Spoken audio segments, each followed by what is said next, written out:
Let's go. You're now tuned in to the Patriot News. Patriots United, that's a Patriot.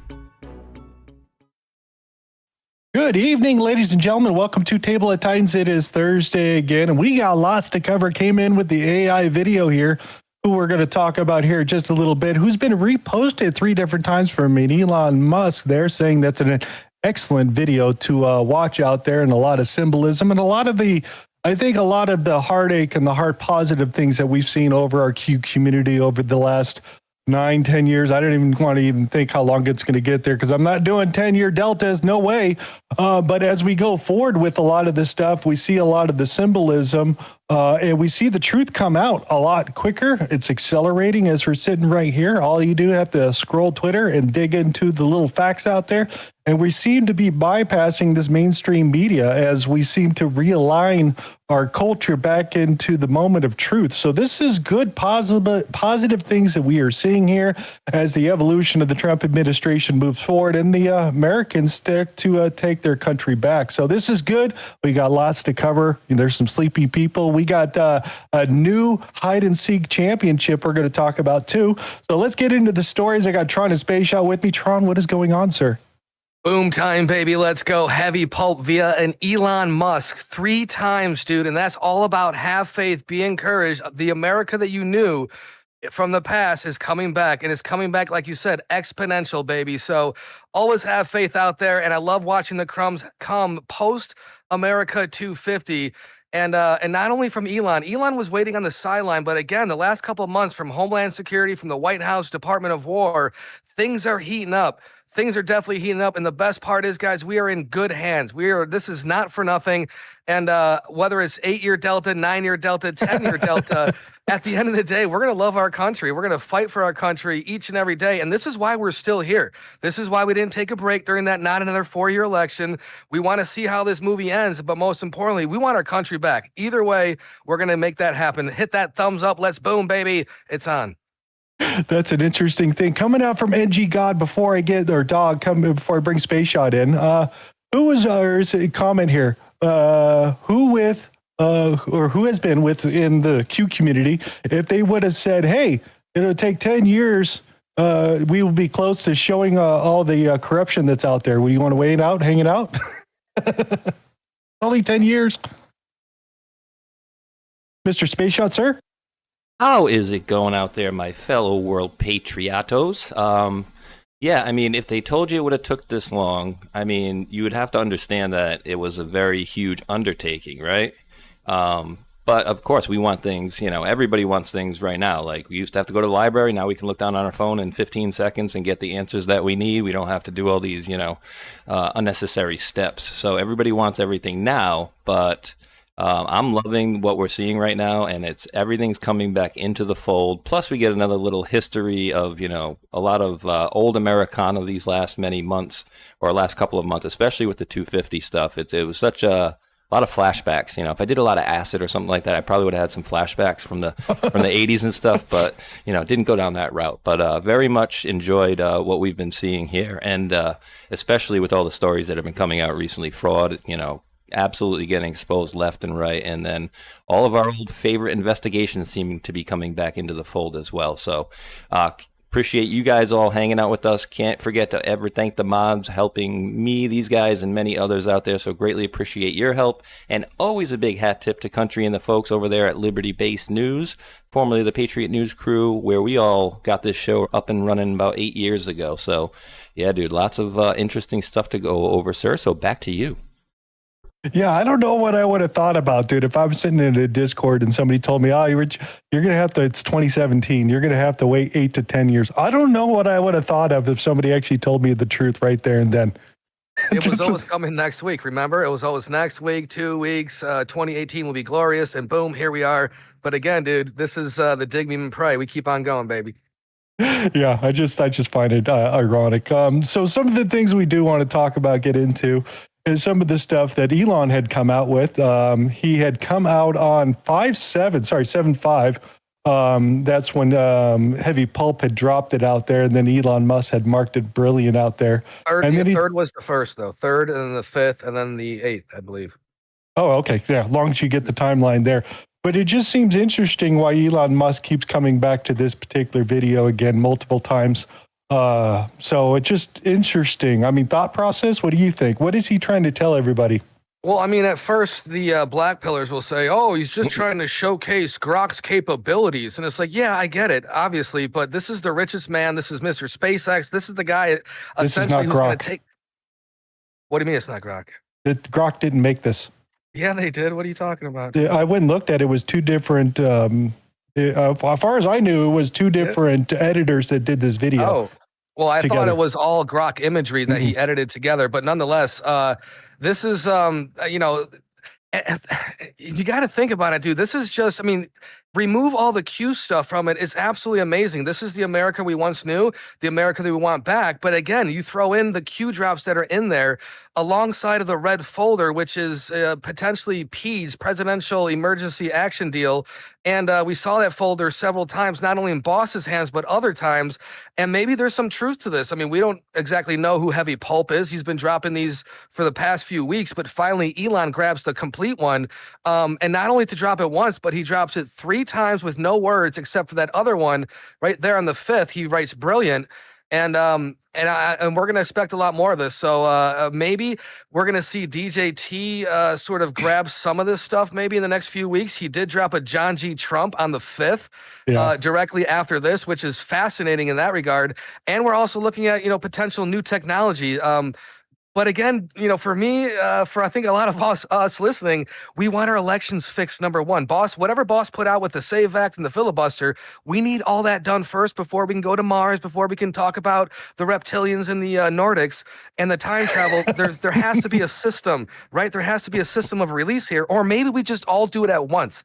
I'm down for it all, but this is refreshing, dude. This is refreshing. And never forget, the day before our election, in the last one, he dropped that National Revival video, which had the activation code Ronald McDonald in it. So for Elon to drop this the day before Independence 250, again, it speaks volumes, dude. No coincidence. Hey, do you think the aliens from space need an ID to vote in an American's election? Most likely. There will be racism, too. There's already racism between the Nordics, who are tall and beautiful, and then the insectoids, and then the little green men. It's already happening. But Space Shot, man, what did you think when the first time you saw these come out? I mean, wow, dude. I thought it was great. And you know, being Grok versus not, I think, you know, Grok is, in my opinion, even though if you have the good version, it doesn't do such a great job. You have to like coax it along. So I think this would have been a long project for Grok, but the video itself was just awesome. And then filled with little Easter eggs all over the place. Like, you know, we could literally do a couple-hour show just on that video easily, from all the different things that were in there, timestamps, the pictures, the clocks, even Q drops with deltas on there, which of course, you know, this guy's maybe not part of the team. I don't know, but it's been shared around a lot, and I like it for sure. Yeah, evidently it was done. AI audio did the song side, and then they put the video together with one of the AI video compilers. And this is what we came up with. So yeah, it's been thrown out there a couple of times, and Elon's been talking about AI and a whole bunch of that. And did give a hat tip to Anthropic, saying it's a lot better model than he thought, which was interesting. We're going to talk about that a little bit later, and once we get more into the show. But just, it was a great 4th of July. I hope everybody enjoyed their particular weekend. I hope you got out of the house, hung out with friends and families, put your feet in the grass, get a little recharge here, because staying on the internet the whole time will rot your brain. I thought it was TV, but I really come back, it's the internet. That's my opinion. I wanted to throw this out there because I did go back and find the other clips that they put this back together. So this is the one of the parts from that video we just saw. Well, it's been a good show, but the best is yet to come.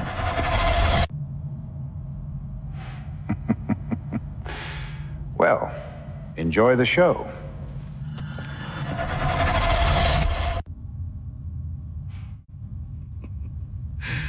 Well, enjoy the show.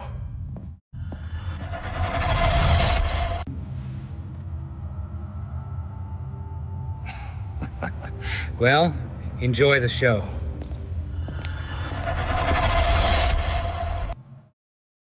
Just the highlights of the AI capabilities, guys. Well, enjoy the show. Yeah, and he was dropping these short clips prior to the final. Well, enjoy the show. Well, enjoy the show. The thing is, come on, man. America could be described in one word. I was in the foothills of the Himalayas. Foothills of the Himalayas. Well, enjoy the show. Just shows you how the evolution of AI and what we're watching is just accelerating exponentially. Love it. Love the little play on that. And yeah, that red folder, you know, we were pretty much on that, you know, everybody I think in the movement back then was on that pretty quickly right off the bat. And when we've seen that, everybody's been sharing around the red folders because we've seen a few of them. Putin's had some, even Xi over in China when, what's his name? I forgot the previous president, Hu Jintao, was being removed. The guy had a red folder that was pulling him out as well. So yes, we know the red folders very well, and I enjoy them when they make their appearances. Yes. What else do we got here? Oh, we might as well start off with the hide and seek championship as we start to roll in here. Anybody want to start right there with this particular tweet on the 7th? Crack here, guys. From Scott Jennings. I spoke to my old friend Mitch McConnell this morning, the senior senator from Kentucky. He's still recovering in the hospital. We talked for just shy of 20 minutes about Iran, Ukraine, the unfolding situation in Maine, my visit to the TR Presidential Library, and even a little bit of Senate history, Teddy Roosevelt Presidential Library. I told him we want to see him back at work as soon as possible. Nathaniel Reed comes out new via Majority Whip Senator John Barrasso spoke to, or was it Spock's Kate Noyes? Senator Barrasso and Senator McConnell had a lengthy conversation, always lengthy, early this afternoon. Phone call lasted about roughly 20 minutes. Always with the 20 minutes. Senator McConnell, he's going to be pronounced dead on July 20th. Watch. Senator McConnell was fully engaged and is eager to get back to the Senate. So he's been MIA since the 16th. So even the news was reporting, I was trying to find it, that somebody had fake post that they had a staring contest with the senator there, and the news reported it and had to retract it, that it was a total lie out there. So we're playing RBG games again, right there, Mr. Space Shot? Oh, I'm loving it, dude. And this is cute. And I spoke to my old friend, and then we talked. Well, when we talked, was it really you talking and somebody else listening? And it's just hilarious. And if you've seen, I don't know if you're going to play the Thune video, but dude, he's a goner. And, you know, the whole circumstances around it, he's a goner. Okay, so I had to go back and find the last clip that he was in Congress on May 13th. This is the last time he spoke anywhere doing any hearings or any public events. So here's the last time. I'm going to ask Senator Murkowski to wrap up. Thank you all for being here. Baldwin, Shaheen, and Kennedy. Baldwin, Shaheen, and Kennedy still have questions. Wrap up after. Hold here. Yeah. Obviously, there's not a whole lot of time for a second round, so we'll get through everybody. And Senator Murkowski, I appreciate you taking over. Damn.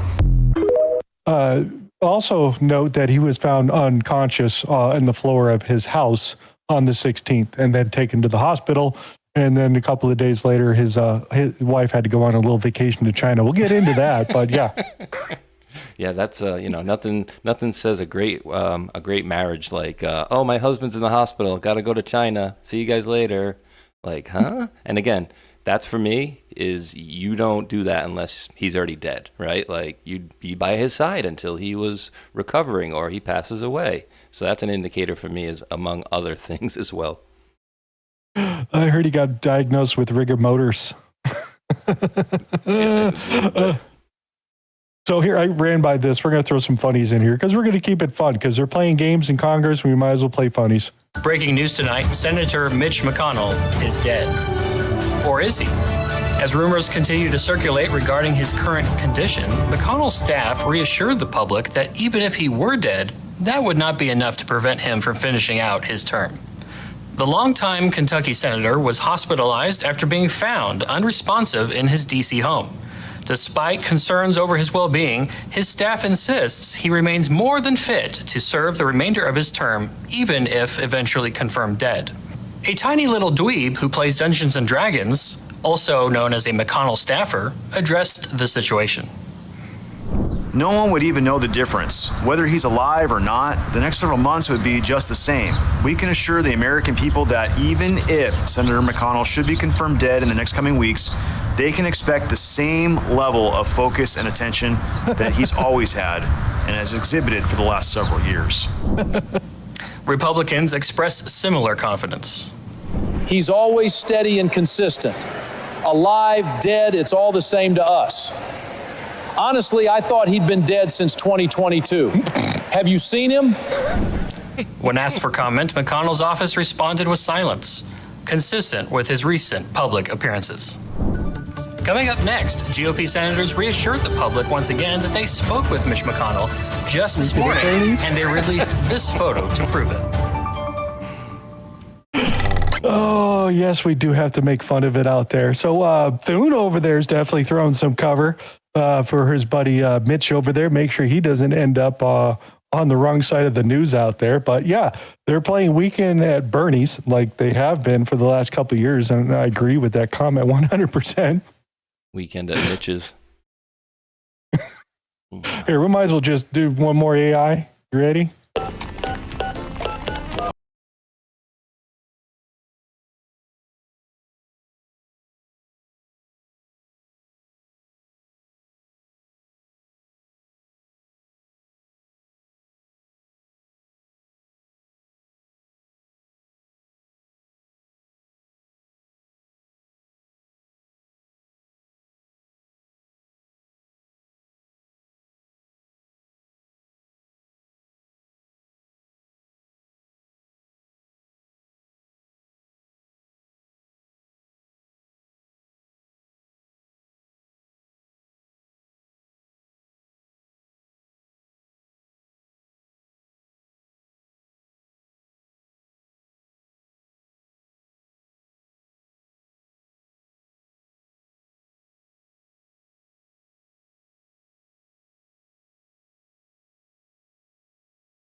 Have to worry about it. He's just chilling. He's making phone calls and stuff. But let's go to the actual tape because I don't know where to put this because, you know, we've been watching Scott for a while, Mr. Scott Jennings.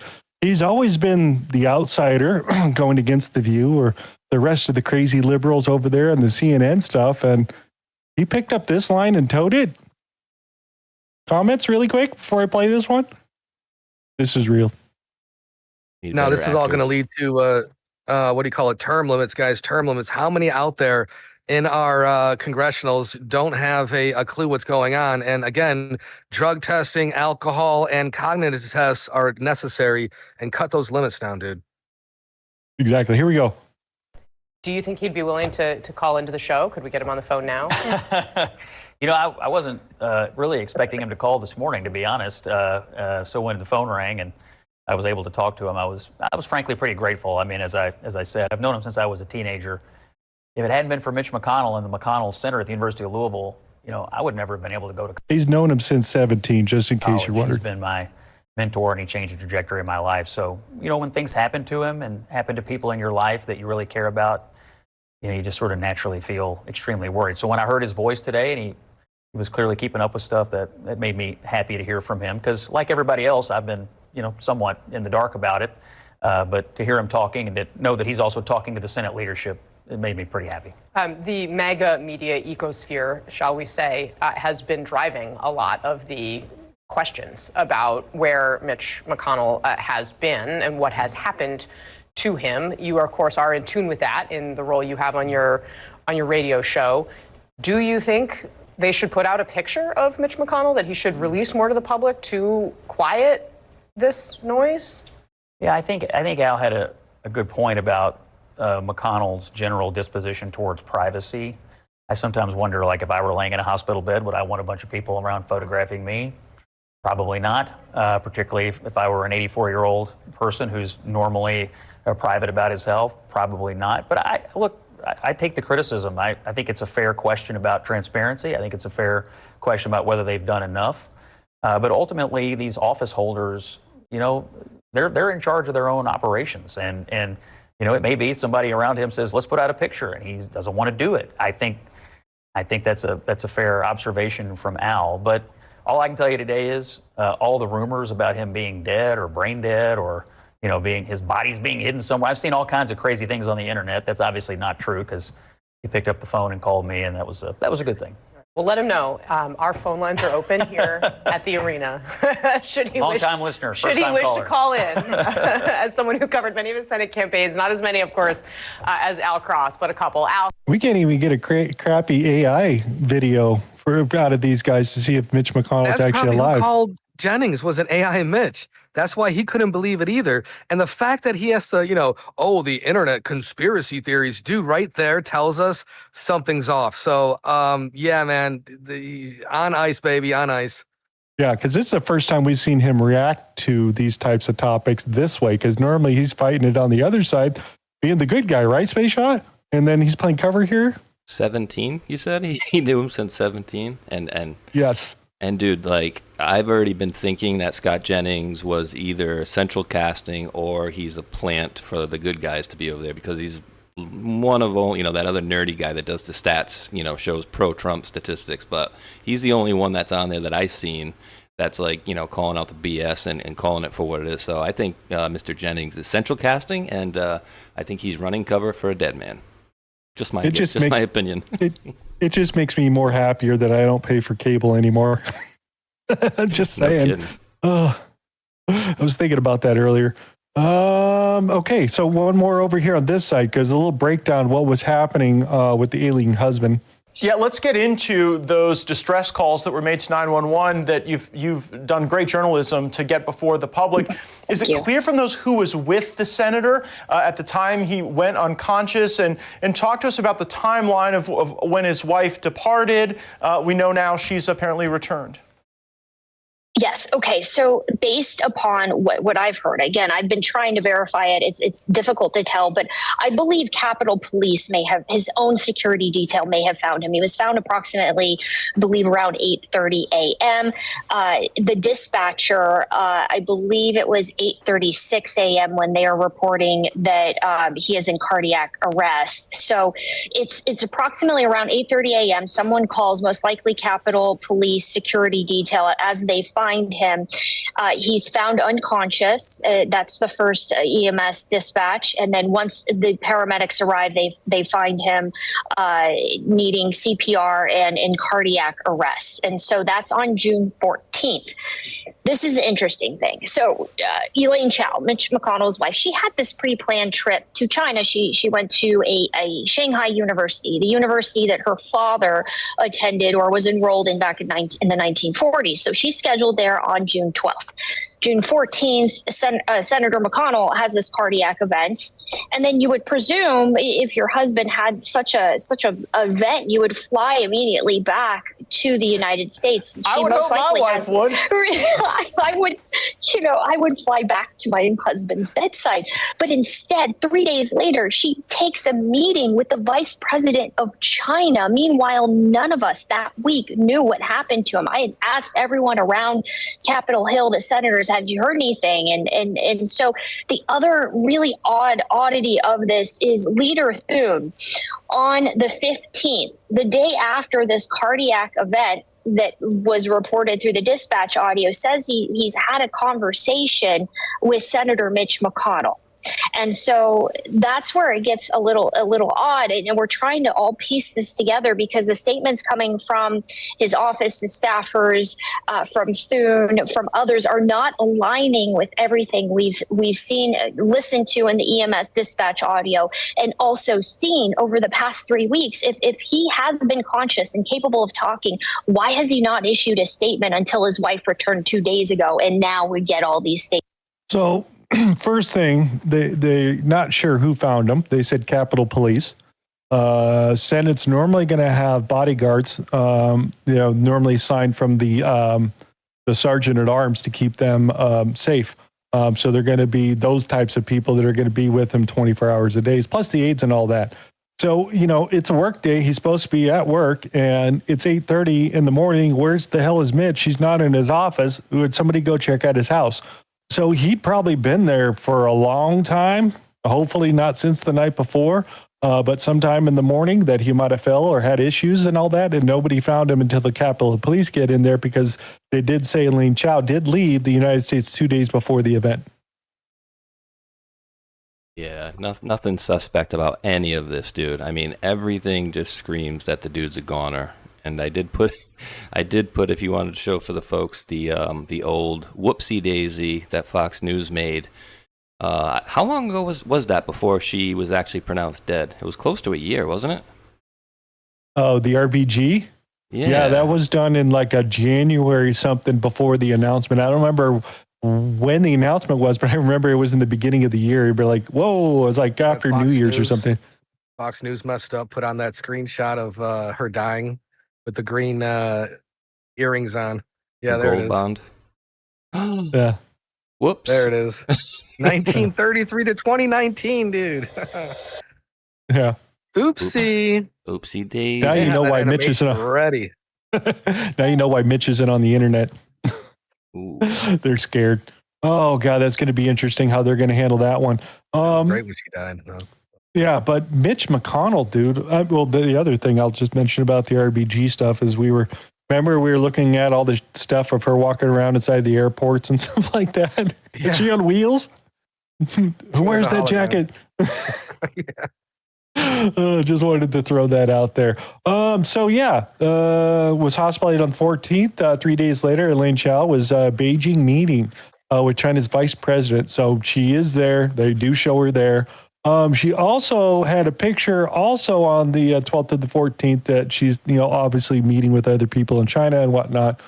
Just remember the story of Cocaine Mitch is coming from the shipping company that Elaine Chao's family owns that ended up finding cocaine inside, I believe it was New York Harbor on one of their ships from one of the people on the ship itself. So that's how he picked up the name of Cocaine Mitch, if you're all wondering on those things. But we always thought that McConnell was controlled by China, and this seems to be one of those right there, because she was already back there figuring out what they're going to do. Now, I don't know how the rest of Congress are going to make this announcement, because I'm sure they want to hold it off for a specific date, and I had to go find out what the answer was. So I think that's this one, right? Yeah, right here, Space Shot. Read that for everybody. Oh yeah, we got to keep him. We got to keep him alive just a little longer, right? This is an extraordinary development in the ongoing questions surrounding Senator Mitch McConnell's health. Kentucky Governor Andy Beshear has taken the highly unusual step of formally sending a letter to Senator McConnell requesting he update Kentuckians on his health and ability to continue serving in the United States Senate. When a sitting governor publicly asks one of his own state senators to explain whether he's capable of fulfilling his duties, it's a sign that concerns have grown well beyond social media speculation. It's also remarkable that a Democrat governor is the one demanding transparency, while much of the Republican leadership has relied on brief public statements rather than providing clear, verifiable information that would settle the questions surrounding McConnell's condition. With the August 3rd deadline under Kentucky law rapidly approaching, a date that could affect the process for filing any Senate vacancy, the need for transparency has never been greater. Kentuckians deserve to know whether their senator is able to carry out the responsibilities of the office they elected him to hold. One question also remains unanswered regarding our national security. Where is Elaine Cocaine Chao, and why has she been meeting with the CCP as McConnell is in the hospital? Yeah. And dude, they made that very public when she went out there. The CCP people, they were, oh, Miss Elaine Chao came and visited this university. She came and met with the vice president here. Very high up individual with, she was Department of Transportation and a couple other things. I forget what she was under us, but, she came home. And so my opinion, maybe she's getting debriefed out there. Here's what I learned in the last 30, 40 years.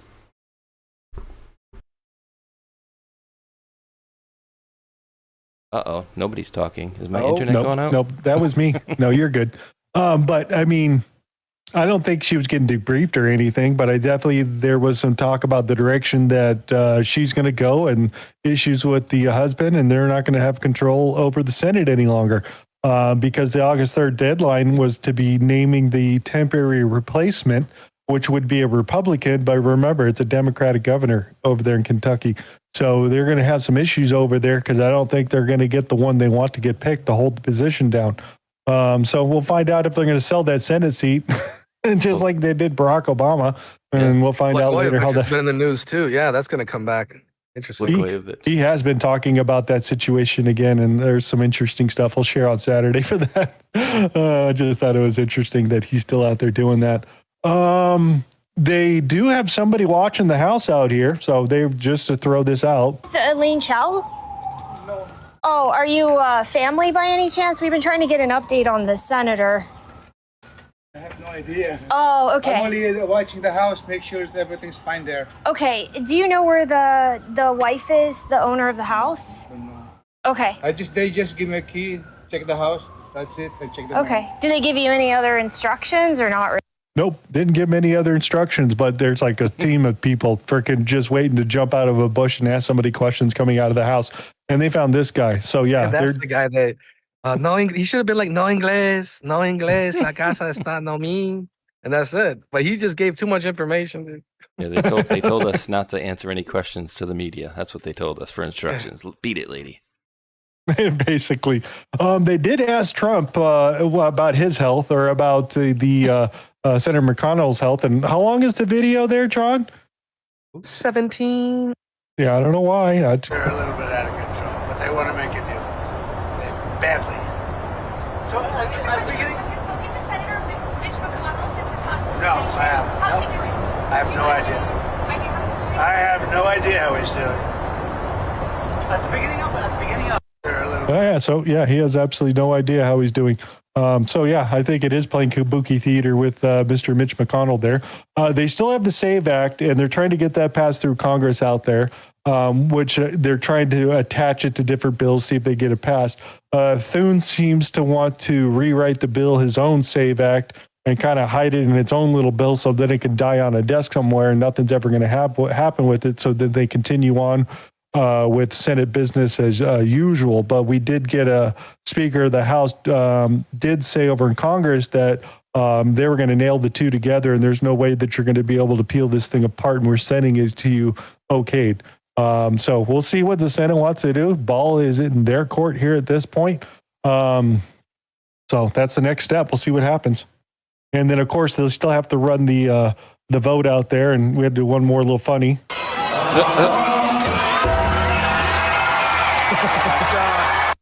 Yeah, he's back to vote on the SAVE Act. He's fine. You just give him a little bit of goat juice, just like Nothing Biden. wrong, yeah. And isn't it funny? Isn't it funny, Hulk, how they want, they played this game with RBG, and I got to think behind the scenes, they're probably like, come on, we didn't screw with you with RBG, and, let us go with McConnell, because it's a Democrat dude. He obviously wants to be like, yeah, this dude's dead, so I get to put my guy in, but they didn't do it the other way. Nobody, pushed anything about RBG, even after that train wreck that we saw. Exactly. That was pretty interesting. Shifting gears right here. All right. Space Shot, read this for everybody. Oh, yeah. Turning back to recently released emails by Senator Grassley related to Special Counsel Jack Smith's mishandling of classified material. Keep in mind, Judge Eileen Cannon, overseeing the classified documents case in Florida, finally forced Jay Bratt to admit he had misled the court when he stated all of the items seized during the Mar-a-Lago raid were in their original condition and sequence. Smith's team used every trick in the book to delay the production of classified files to the president, his co-defendants, and their lawyers. First, pursuant to federal rules, all the defendants and lawyers needed to obtain security clearances by the Biden administration. A few lawyers complained about foot dragging in the process. The original SCIF, where classified materials is viewed, operated out of D.C. to make it more difficult for Florida-based co-defendants, including the president and lawyers, to view the files. Cannon ordered the SCIF moved to Florida. Smith's team set it up in Miami, a good 2-hour drive on a good day from Palm Beach. Also important to emphasize again that DOJ, then Smith, conducted the entire investigation in Trump-hating D.C. courthouse rather than Southern Florida. This email appears to suggest Smith's prosecutors were upset that the CISO, Dan, classified information security officer, who is intermediary for both sides, gave access to an individual, probably an attorney, on the defense side without letting the special counsel's office veto his decision. Oh, yeah, baby. So they're dragging their feet, trying to make it all difficult, but she's like, nope, not having it. Ooh, can we? Judge Cannon routinely busted Smith's team for misrepresenting the huge amount of discovery in the case, including massive amounts of alleged classified material. Keep in mind this happened at the same time Jack Smith was pushing for a pre-election trial date. Here's just one example of Cannon calling out Smith's chicanery related to discovery.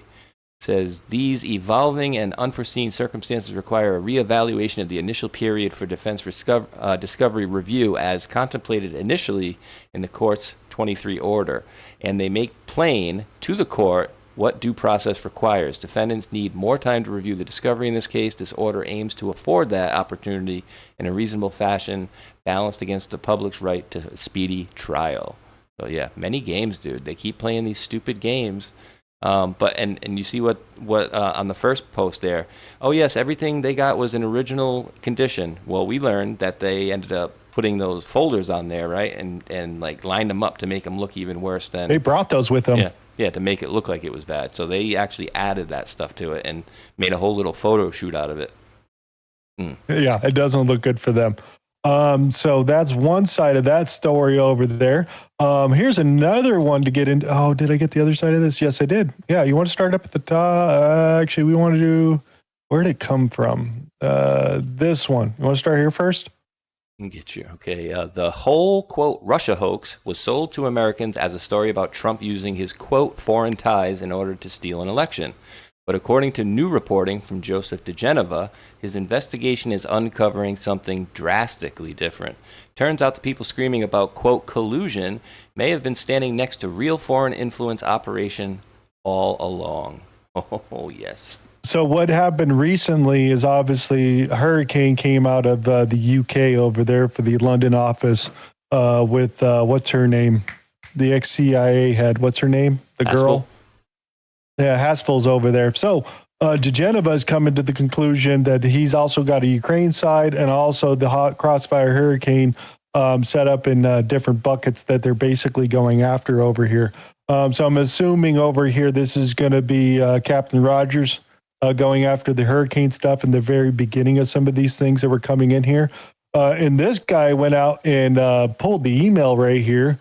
Where that evidently Ukraine had suggested and sent over a dossier of Carter Page to America that Ukraine had. Yep. That's the interesting part. And that guy too, Hulk. I don't know if you have it in here. I don't want to ruin it if you do. But Christopher Steele apparently wrote another dossier, and it was on FIFA. And it was about, like spy play and everything. And guess who the bad guy in that dossier was? Carter Page. So this guy had a stiffy for Carter Page. He wanted to add him into all these different, fake dossiers of bullshit investigation and bullshit, bullshit facts because they weren't. I thought there was a breakdown of what they were saying in here. Here, you want to actually read that for everybody as an update? Or Paul Manafort and the whole, remember the black dossier that came out? Yeah. I sure do. We got Andrei Teleshenko. Let me see. Here we go. Andrei Teleshenko, who worked as a political officer in the Ukrainian embassy under Shulyar, said she instructed him to help Chalupa research connections between Trump, Manafort, and Russia. Oksana said that if I had any information or knew other people who did, then I should contact Chalupa, recalled Teleshenko, who is now a political consultant in Kiev. Quote, they were coordinating an investigation with the Hillary team on Paul Manafort with Alexandra Chalupa. He said, adding, quote, Oksana was keeping it all quiet, but, quote, the embassy worked very close with Chalupa. In fact, sources familiar with the effort say that Shulyar specifically called Teleshenko in a meeting with Chalupa to provide an update on an American media outlet's ongoing investigation into Paul Manafort. The Kingmaker. Yeah, I just find that very interesting where some of that stuff was coming from. And they are also the generation of the black dossier that they gave to our pinned on Manafort, which they made up. And they also had the whole dossier on Carter Page to go after him to get that FISA warrant. That's just interesting. So that's where Joe Genova's come in and split these cases up between the two. So it's going to get interesting. I think I got an update on some of the trial stuff here. Yeah, read this down here at the bottom, Mr. Space Shot. New from Paul Sperry, Real Clear Investigations. Joe DeGeneva's Russiagate probe uncovered a massive FBI document exposing Crossfire Hurricane malfeasance, plus new whistleblowers from Intel and the FBI. Strategic shift. DeGeneva is pursuing multiple smaller conspiracy cases, not one giant grand conspiracy against Clinton campaign, Obama, Biden officials, Congress, Dems, and agencies like CIA and FBI spanning 2015 through 22. Foreign twist. Latest reporting reveals evidence of 2016 election interference by, Ukraine and UK and Ukraine entities. DeGeneva assigned a dedicated investigator to the Ukraine angle. Oh, yeah. So it's getting interesting. And remember, we found out last week that Admiral Mike Rogers is one of the witnesses in the Southern District of New York. So important things to be putting into. So I keep thinking about this little cubby hole or burn bag room that we keep hearing about over here where we, obviously we're going to talk about the Seth Rich and Ty Clevenger here in a second, but I just keep thinking about that is this multiple areas? Because I mean, the rooms can't be filled all the way to the top. They didn't open it up and start digging it up because there's millions of files in there. They might be finding this in a lot different areas because the comment that I heard was this was loosely in the area of the pile where the burn bags were. So I don't know if they were actually in a burn bag or not that was coming out from the Seth Rich files, but this is the announcement from Ty Clevenger. Space Shot, want to take it? Yeah, but I got a question for you, and you and Tron, perhaps. Does this statement possibly hold any water? Christopher Wray is a sleeper. Well, the Post said Wray is a sleeper. So again, we kind of gave him the put him through the ringer because every time when he went up into these hearings, well, I can't comment on ongoing investigations, and whether he was part of it or not, somebody was part of, oh, hey, guys, me and Tron and Hulk, we're all in this big criminal conspiracy. We got a bag of evidence right in front of us. Here, Hulk, make sure you burn this, okay, buddy? And then Hulk goes and hides it in the corner. Are you saying burn it? Yeah. Well, I'm just thinking about that just for a second. I mean, this is obviously not low-lying secretaries or the guy answering the door. To even have access to any of this information, you got to be at a top-tier level. Go ahead, Mr. Space Shot. Yeah, no, you're absolutely spot on. Got to be a high-up guy. And, whether it was Ray or somebody above him, military or something like that, who knows? But here we go. We got Mr. Seth Rich back in the news. Ty Clevenger says, today an attorney for the government told me that I would soon be getting confirmation that several hundred pages of documents related to Seth Rich were found in a previously hidden room at FBI headquarters. You may recall that on July 30th of 25, Fox News Digital reported that newly installed FBI Director Kash Patel and his leadership team had located an unmapped sealed area within the J. Edgar Hoover building SCIF. And Hulk, really, before I go too much further, didn't he mention with Dan Bongino on that interview that people led him to that bag? Yes. Might be okay. I thought I might be remembering it incorrectly, but all right. Last year's Fox report described, quote, burn bags that contained thousands of pages of classified files intended for destruction. And those files were linked back to the 2016 Crossfire Hurricane investigation. Now it appears the Seth Rich records were among the files designated for destruction. No shit. Mind you, I don't have anything in hand yet. I don't even know whether the FBI will agree to release a single page of what's found. Nonetheless, any confirmation that files were in the secret SCIF raises a lot of questions. At the very least, some very high-level people had something to hide. The FBI originally told me in 2017 it had no records whatsoever about Seth Rich because it was not involved in the investigation of his death. We were told he died in a, quote, botched robbery, and only the local police were investigating it. Yeah, because, DNC staffers, federal staffers only, do local investigations, right? Since that time, the FBI has gradually admitted to possession of several thousand pages of documents about Seth, his work laptop, an image of his personal laptop, and another DVD. Nonetheless, on June 15th of 2026, I had to file yet another motion explaining how the FBI is withholding records in violation of court orders. If the FBI is still fighting transparency so hard on other fronts, and it is, then why would it acknowledge that records about Seth had been hidden in the SCIF? I don't know. Maybe Joe DeGenevi's grand jury investigation in Miami is putting on some heat onto the players in D.C. I can tell you this much for sure. Nobody on Capitol Hill has been willing to touch this subject with a 10-foot pole. The murder of Seth Rich and the resulting cover-up is as radioactive as any topic I've ever seen. I hope that changes soon, and I'll post updates as soon as I know more. And he says, by the way, I'm not suicidal, and I feel great. Oof. So, yeah, that's a heavy thought. Let's think about court cases. We'll be dealing with Seth Rich's laptop, which they did go to court. D.C. court ordered the FBI to turn over said laptop, which they did finally admit that they had, and they said no. Well, the court order said you had to. We're going to go back to court again. We're going to have you order it again with a stronger letter. And they said no. So they've been denying any access, even though they have it, of giving it back to the right people itself. And if you're not remembering the crutch of the moment of Mr.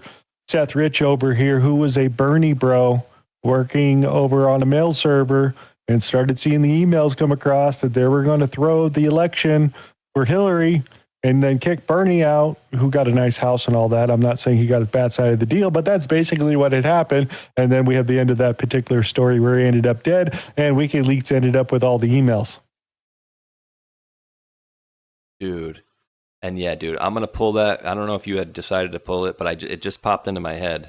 Remember the interview that Julian Assange gave that literally basically said Seth Rich was his contact without saying. It was like, I don't want to say it, but nah. Yeah. And it was 100% obvious, yeah. Yeah, well, maybe we can just describe it. So, the guy says basically, he's having an interview and Assange is like, our whistleblowers go through tremendous, risk, a DC staffer was killed in DC the other day. And he's like, well, I heard that was just, a robbery. And Assange says, no, that's unfounded. And he's like, oh, so what are you saying? And so basically he was saying that Seth Rich was his contact, but he didn't actually say it. And he basically, when he asked him, he shaked his head yes while he was saying no. So yeah, it was, and I'll find that link and I'll drop it out to everybody so they can have it themselves and realize that, it was complete BS. Oh, it was a botched robbery. Hulk, remember all the material that they got off him on that robbery? That was a hefty haul that they took off of him. Yeah, left him his wallet, his watch. Well, I wonder if the two MS-13 members that got murdered, I wonder if their wallets were taken too. I don't know. Yeah, that's in the drops. We're told that he was killed, and then the people that were sent to kill him were killed as well. Number one note, if you're ever going to try to cover up a murder or a crime, it's good to turn off your GPS tracking and then post to Twitter. Well, yeah, leave your phone at home and go alone. You don't want any accomplices. Marion Barry or Bowser. That was Bowser over there on that side. So yeah, just interesting things. Hulk, I searched all morning for that stuff because me and Tron were on Roundtable earlier, and I was searching high and low for that stuff, and they did a really good job of scrubbing that stuff. And I ultimately found a Matt Couch tweet that says, "Oh yeah, we broke that. Mariel Bowser and Donna Brazil were at the hospital that morning." Right. And then remember, to Hulk's point, she posted out something on Twitter at the time, but the idiot left her location services on, and I cannot find that tweet anywhere, dude. But I did show earlier Matt Couch's post on that back from 2019, 2020. Yeah, so yeah, I always thought that was interesting because that was a big thing we always pointed out is the GPS location and showing up on Twitter and actually having. Did you ever find a copy of the tweet? I'm just wondering. I just found a copy of my tweet of the Julian Assange. No, and I couldn't find that. I couldn't find anything with that. And I even had ChatGPT break me down all her posts from the 9th, 10th, and 11th. And now there's nothing. She posted something from like Seattle, I think, at like 2:43 the next day. But Yeah, if anybody's got a copy of that tweet from Mary Browser talking about the situation or whatever, please let us know. You can tag us out on Twitter. Maybe somebody will come by it. Absolutely. I'm dropping that in the chat for you guys right here, and I'll bring it in your guys' chat too. It's a Space Shot X post. There you go. So the other thing to start the process off over in Congress, we've already got Congress. Tim Burchett is already sent over a letter preservation, and we would like a copy of your file that you had found sent over to the Senate as soon as possible, and we'll take a look at it. So that's interesting. So they want to know more information. So that's the official thing. So Congress will get it. They'll look at it. They'll have to do committees, crap like that, talk about things before we're going to see it.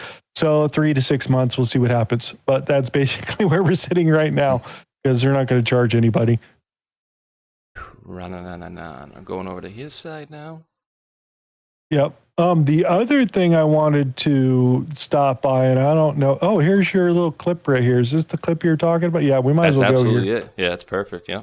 Donald Trump has had a disastrous few weeks. If you look at the polls, he needs a miracle. In the American political lexicon, there's such a thing as the October surprise. The stuff that you're sitting on, is an October surprise in there? Do you even know what you're sitting on? WikiLeaks never sits on material. Whistleblowers go to significant efforts to get us material and often very significant risks. As a 27-year-old works for the DNC, who was shot in the back, murdered just 2 weeks ago for unknown reasons as he was walking down the street in Washington. So that was just a robbery, I believe, wasn't it? No, there's no finding. So what are you suggesting? What are you suggesting? I'm suggesting that our sources take risks, and they become concerned to see things occurring like that. But was he one of your sources then? I mean, we don't comment on who our sources are. Why make the suggestion about a young guy being shot in the streets of Washington? Because we have to understand how high the stakes are in the United States, and that our sources are. Our sources face serious risks. That's why they come to us, so we can protect their anonymity. But it's quite something to suggest a murder. That's basically what you're doing. Well, others have suggested that. We are investigating to understand what happened in that situation with Seth Rich. I think it is a concerning situation. There's not a conclusion yet. We wouldn't be willing to state a conclusion, but we are concerned about it. And more importantly, a variety of WikiLeaks sources are concerned when that kind of thing happens. Ooh, that is an interesting topic. Yeah, and then they're pulling emails out of here coming from the FBI vault. If you would like to read some of the highlights from MJ Truth Ultra. Oh, yeah, this is interesting. I covered a little bit of this too. Quote, the Clintons, now these are email excerpts. Quote, the Clintons hired Mueller, yes, Robert Mueller, ladies and gentlemen, to murder Seth Rich. Another quote, Robert Mueller arranged, planned, or ordered the hit on Seth Rich. Another quote, Mueller had access to hitmen through, quote, mafia friends or people who, quote, owe him. Another quote, Mueller was a, quote, rabid Trump hater, quote, psychopath, quote, crooked, and involved in covering up or enabling the murder. One email even ties it to helping his friend Hillary and references a Manafort lawyer. Context, the authors of these emails are unknown. They appear to be internal communications or forwarded speculation within or around the special counsel FBI circles at the time. They came via Freedom of Information, FOIA requests, and lawsuits primarily through Ty Clevenger, FBI vault source. So yeah, they're official FBI documents and all those. It comes from them, and they weren't made up with AI. Donald Trump has had a disaster. So just wanted to throw some of the stuff out as we were talking about those particular situations. Where would he have any mafia connections? Through Boston? Whitey Bulger? Whitey Bulger, baby. And who was also Hunter Biden's business partner, too. What? Yeah. Oh, yeah, that's right. Whitey Bulger's nephew, son or the cousin nephew, or nephew, the something nephew. like that. Yeah, there's a connection with Hunter as well. It's wild. Ooh. And that's Rico, baby. That's Rico, I think. All right. And just really quickly, guys, before we go on, I want to play but this is legit, a Mandela effect game. And I say that and you'll understand why in a second.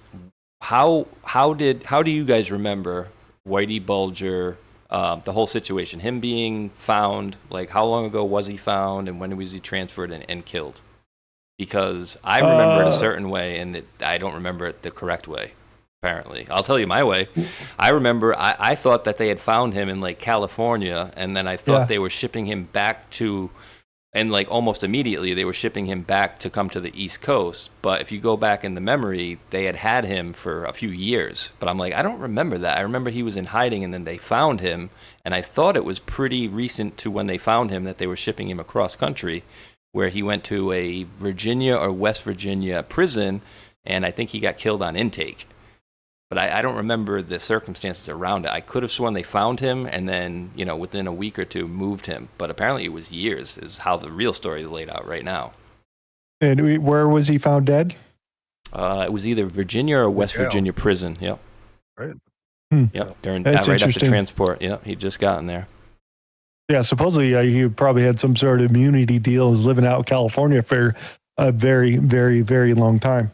Until something came up and tied into Hunter Biden and whatnot. And Well, and he was still operating as a criminal as well. I mean, working for, the government essentially. It's kind of interesting to see how far he was able to go with what he had to do and whatnot. But again, here's HRC and the Clinton Arkansas syndicate. Same deal. Pretty much. Let's see. This one's coming out from Harmy Dillon. Look, I don't want to scare anybody, but if that's having the impact of fear, that means that some people are worried that they're actually violating the law, and we want them to stop. And so what we did here is put together a very detailed memorandum of law that informs the top election officials in the 50 states in the District of Columbia that it isn't just bad policy to let non-citizens vote in federal elections. It's a crime, and that this Department of Justice will intend to prosecute that crime if these election officials, having been informed that there are non-citizens on the voter rolls, knowingly allow those people to vote, enable their enrollment on the voter rolls, are passive in the face of this knowledge, etc. That's an important thing right there. So they have threatened the election workers, Secretary of State, and everybody below. You certify your election and we find illegal immigrants have voted in there, we're going to charge you. And obviously the illegal voter too.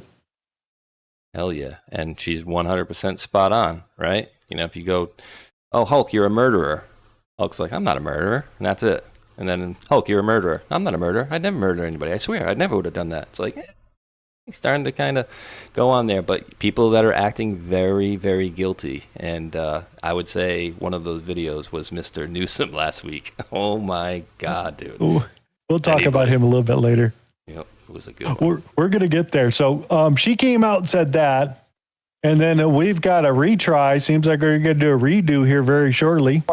You can pay $3,950 if you want to have birth naturally, make your child a U.S. citizen. Are you kidding? You're foreign born C-section, $5,525. I spoke with Ken Paxton on this, and he showed me pictures where there are houses in Texas that look residential. So it could be your neighbor's house, and you go inside the house, and there are rows of bassinets where Chinese women are coming, giving birth to a child, then going back to the Chinese Communist Party, educating their child there, and they have U.S. citizenship, which could amount to more than 1 million new voters in this country over time. Only a stupid nation would allow this to happen. They also have a website, havemybabyintexas.com. By the way, this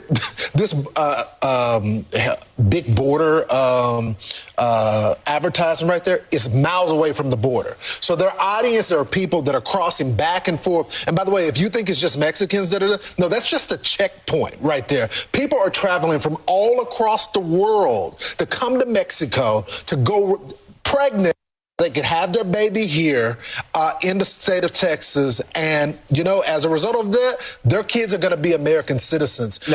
Congress has to codify this law. Yeah, and That's they've what they taken need to this do. billboard down and the website. website. And this is obviously catering to a Spanish-speaking audience. The ones that I mentioned were separate and apart.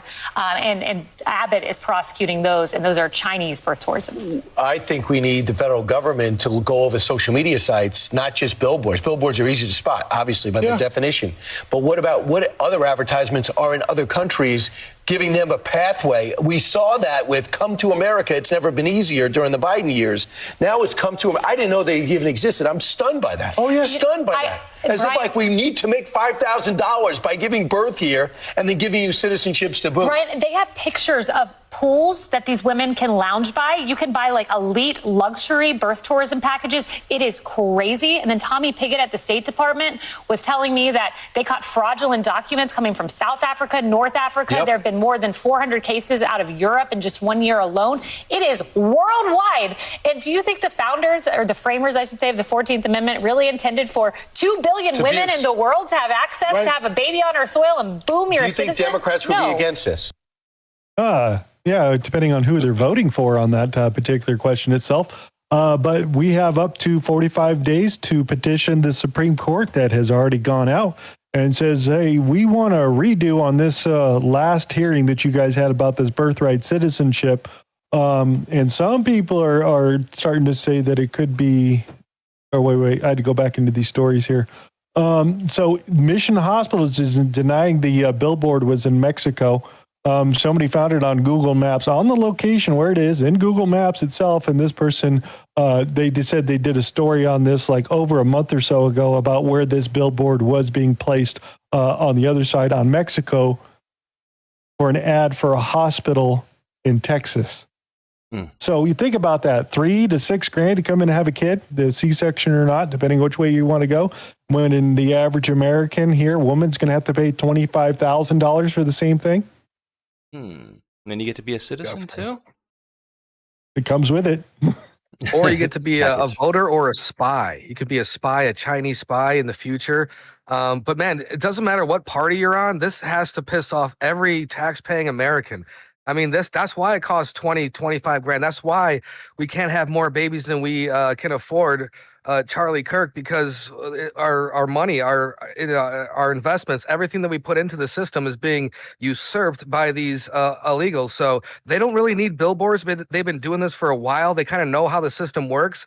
But now the rest of the world is starting to catch up too. And like they said, that's a springboard, dude. So hopefully in the next 45 days, we can get this cleaned up. But this is a nasty one. Yeah, so crazy stuff happening with that one. The Greg Abbott has ordered an investigation to South Texas Hospital over alleged marketing birth packages to foreign nationals. So it's already been started. As soon as that story came out, they were jumping all over it. So we'll see if we can get an answer for this, because I saw this happen in California out here in Eastville. Across the street where I used to live, they had a bunch of Chinese people coming in and out all the time. There was probably a dozen of them in there. They're all having kids. And this was back in 2013, 14. I'm like, dude, that's like birth tourism and shit. And they're like, yeah, it happens all the time. Damn. I mean, obviously we know what they're doing, right? They need to make legislation clear, and you shouldn't be traveling, right? If you're close to being pregnant as well. So don't come here if you're close to pregnant, and they need to make the legislation very, very clear. That whole 14th Amendment bullcrap is just, doesn't make any sense. Yeah, exactly. Oh, here it is, another thing. And a 2-1 vote, Fifth Circuit of Texas cannot offer in-state college tuition for undocumented migrants under its DREAM Act. So they just canceled college for all the illegal immigrants in Texas. So they don't even have a basic education. How are they going to? Well, some of them are here. Some of them are here on state-sponsored scholarships and stuff like that, but they're illegal immigrants. And they're not being given to the proper Americans here, or the legal immigrants are not getting access to it. So they're just saying, well, we're going to cut it all off, or you're not going to get any money, period. And Texas is like, we'll do what you say. Yeah, you're right. Well, it's exactly what Tron was just saying about the medicine, doctors, hospitals, same thing with the universities. We're giving all this aid, and most of it, it's like the non-whites are getting preferential aid nowadays. So it's like, yeah, we should take care of our own country, and I mean take care of everything, homelessness, and we shouldn't be giving a dime to not one country out there, not one damn dime, while we have homeless veterans in our country. Not I agree one. with that. Then we can start helping other folks out. Here, read that one. The plaintiffs seeking to invalidate the 2020 census have appealed their case directly to the United States Supreme Court as of right. The justices are required to hear the case either summarily or with full briefing and argument. Census, huh? there's a retired group out of Florida that is challenging the government to leave the census as it is. So this challenge is going through the Supreme Court. So all the right people are behind it on government side, but they're not getting any movement, so they'll have to push it a little bit farther, and they're trying to get into the Supreme Court to get some of that stuff done. Because if they can invalidate it, because it's being backed by the rest of the Florida down there, because they're saying, dude, you guys lied, and then we set up this entire voting district on this, on what the census was, and then we went back and we looked at it, and you guys lied to us because you include all the illegal immigrants, and now we want to redo it again. And then if this gets invalidated, it'll be invalidated across the United States, and they'll have to redo the entire census across the United States. That's Brian Donaldson and that group over there that are challenging it, trying to get this thing through and done. So that's what's going on over there. So yeah, retirees don't want to count the census, or at least the NGO one. Don't know what to put this in here. Anonymous SCOTUS clerk. Something changed in Amy Coney Barrett after she saw that Mexico was putting up billboard advertisement for birthright citizenship deliveries. She's going to flip. Maybe not. We'll see. So I don't know where to put that, but Donald Trump's obviously talking about it. It's very rarely do you ever hear any speculation coming out of there, so it might be just all bullshit. So don't know where to put it. Little bit of history of what we're going to do for the primaries coming up very shortly. Harmy Dillon.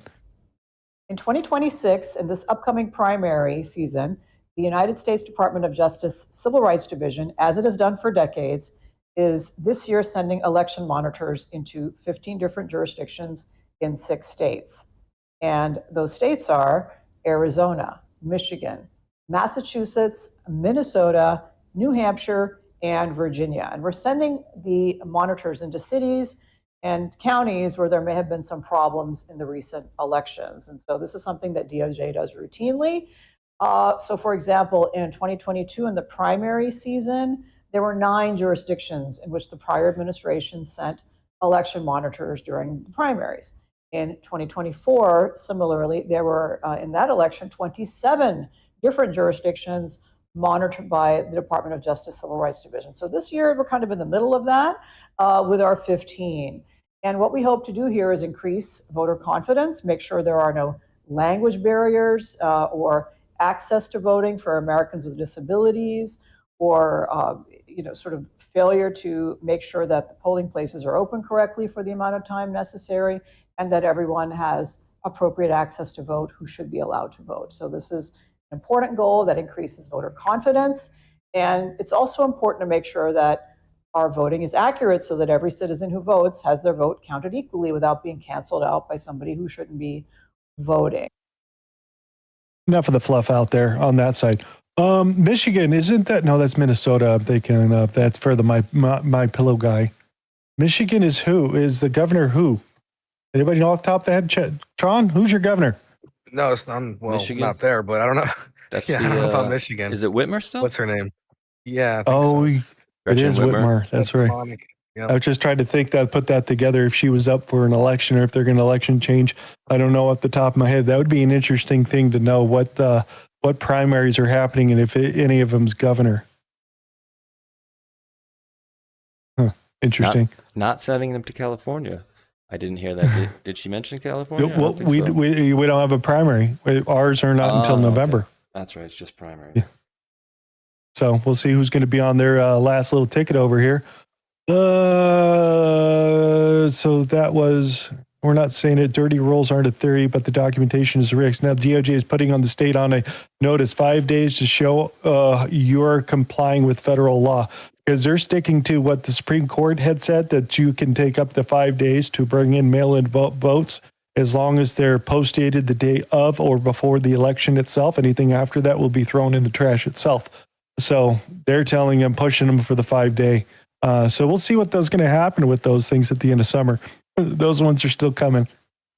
It's going to get interesting. This is another thing that just happened in here because Harvey Dillon also brought in. Uh-oh. All jumped out the window and said, I got to work in a truck. What's up? I just got zapped. Did you? What do you mean? Get any delay there, Tron, at the last few seconds? Nope, I'm good. All right, it was me. I'm here. No, clean. I had lost sound for about 5 seconds. Okay, sorry. Continue. Got to get better internet. So they've brought in another 100 plus. They didn't tell exactly how many, but these are positive. These are the ones that are going to run some of the election monitor stuff and civil rights, this and that. So they brought in and signed off plus 100 right here as of today to refill the back office from everybody leaving when Trump came in. So it's probably about half full to where they're at. So they still want more, and they're definitely advertising. If you're a lawyer and you want to work for the U.S. government, they'll take applications right now. So they got 100 of those guys out there. So as it was cruising through, Ed Martin did this. You want to read that for everybody? Certainly. Great news. Says Aaron Reitz. I was just sworn in as the new U.S. Attorney for the Southern District of Texas, the chief federal law enforcement officer and lawyer for 43 counties and over 10 million Texans, from Houston to the Rio Grande Valley. My office will relentlessly combat violent crime. Illegal. I just found it interesting that Ed Martin went and picked the only one out of that 100 that we were talking about, picked him. Maybe it's a good position that's going out there because we're going to see Ken Paxton change office and probably become governor over there as Abbott goes away. So I just find that interesting that he picked him out. So something you should pay attention to, I guess. Might be something interesting. Definitely keep my eye on him. What are we looking in Congress right here? So if we look just at the overall numbers inside the election Senate ratings, so if we were just going to throw the election out, we'd get 52-48 with 3 toss-ups over there when we're looking at the Senate side itself. So we'd still be in the positive side. Not sure where we're going to get out here. We're still probably going to lose them no matter what. So that's why they're leaving them always solid gray out there. But over in Congress, 215 to 206 with 14 in the toss-up. Arizona's still goofing around. We got issues in Texas. And, of course, all the states over here on this side. So as we're looking right now, it's still a positive to control the House and whatnot. But obviously control the seats doesn't mean we're actually going to pass positive legislation, because we all know Thune and the rest of the Senate and congressmen don't want to really save America. They rather just keep it running as it is until they can get to the next presidential election. Hopefully they win. That seems to be always the game that I'm looking at. Absolutely. Playing games back and forth, left and right. This was interesting from CNN. Prediction markets think it might get even worse. It could get even worse. In fact, it's likely to get even worse. So if you look at the Kalshi prediction market and the chance that 6 House Democrats go down to defeat, lose their primary in 2026, this number has consistently, over the last week or so, been hovering 80, 90%. And when we talk about history books, the history books, right? If, in fact, 6 House Democrats went down to defeat in 2026, it would be by far, it would be the largest number in a post-redistricting cycle for Democrats. And get this, over 50 years. That's why I got this picture of the Tea Party on your screen right now, because you know what? It's 250, but also it's a new Tea Party for 50, but also it's a new Tea Party, yeah, as we get out there. Thank you, Philly Q, for the 1 gifted subscription. Appreciate it. So election issues look a lot worse for them on paper, the way that this is going. And I think they're definitely getting panicked about finding out the truth that their operation of how to steal elections is falling apart. That's what we're seeing piece by piece, I think. Yes, and the last 30, 40, 50 that President Trump has been, nominating people towards or backing have done extremely well so far. So if we're just looking at the numbers from the bombshell report coming out from Congress. But when you have over 12 million people coming over our borders unchecked, unvetted, this is straining our housing market from a supply standpoint, from an affordability standpoint. HUD just put out a report and found that between 2021 and 2024, the foreign-born population in our country in just 3 short years is 6 million people, which is the most in that period of time in American history. And so we cannot forego the thought that because of illegal immigration, because of people coming to our country, prices have risen, supply has been squeezed, but we're working very hard at HUD, along with the president and other leaders in the administration, to bring down the cost and raise the supply when they're doing it. So the interesting comment is the foreign-born population accounted for more than 60% of the rental demand growth in those 4 years. Was illegal immigrants that Biden was bringing in, giving STIPs, and they were going Section 8 housing on everything, and then giving the illegal immigrants all access to Social Security taxpayer funds that they took from Medicaid. Yep. Damn. Dude, I mean, all the things that these people do with the fraud, I mean, the U.S. aid crap, it's, I mean, how do you even put a dollar amount on that? You gotta be into the trillions by now. Gotta be. 14? Some of the early estimates I've heard is 14 trillion. So it could be a possibility, but I don't think we're going to get that much back, even though California owns a lot. A federal judge has blocked the DOJ from enforcing a grand jury subpoena seeking the names, home addresses, email addresses, and phone numbers of thousands of Fulton County election workers from the 2020 election. The ruling subpoenas was unreasonably in order to squash it.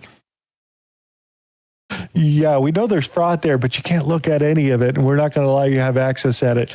So they're going to be definitely fighting every step of the way in Fulton County. But this is coming out of the FBI. They want that info.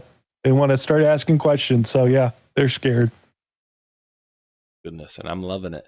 I'm absolutely loving it. Just as a representation of some of the issues you run into here, you can read this for everybody. Sweetenly. Breaking.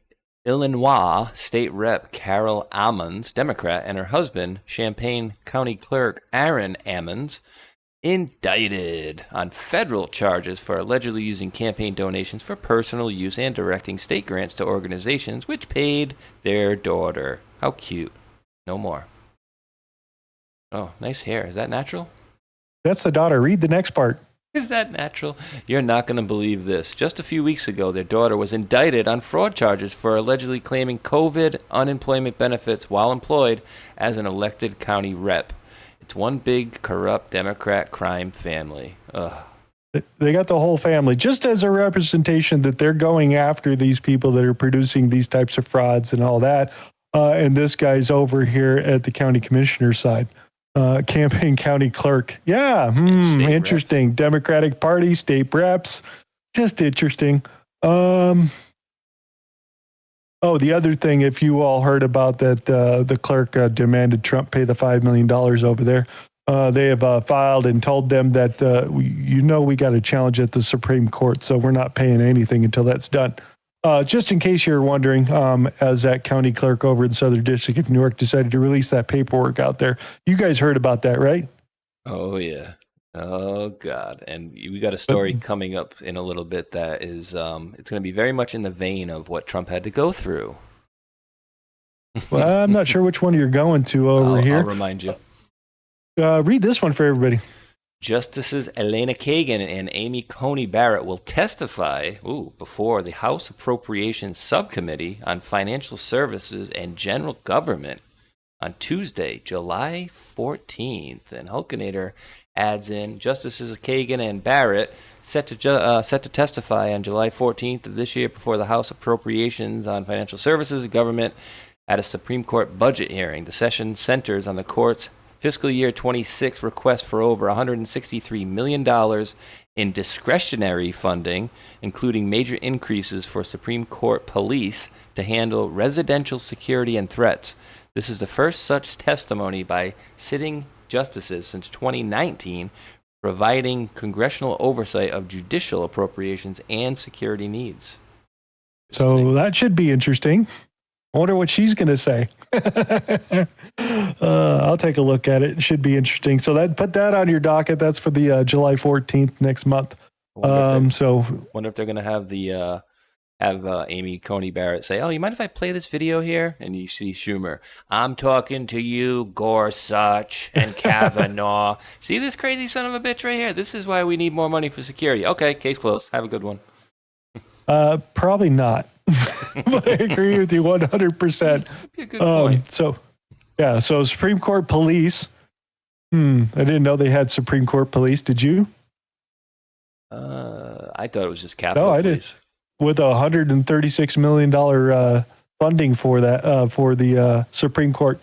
Just interesting numbers that I didn't realize they actually had. Back to California over here. We're going to spend a little bit over there because the government wants their money back, and California hasn't paid for it, so California is paying for it. Read this for everybody. I mean, I got to say the account's name because it's just fun. Gina Bina Fofina says, let's explain this $22 billion thing simply.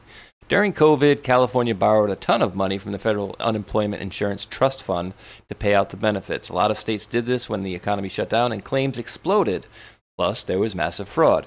Most states have since paid it back. California still owes about $22 billion with a B, and that's the only state that hasn't repaid its federal loan. Whoops.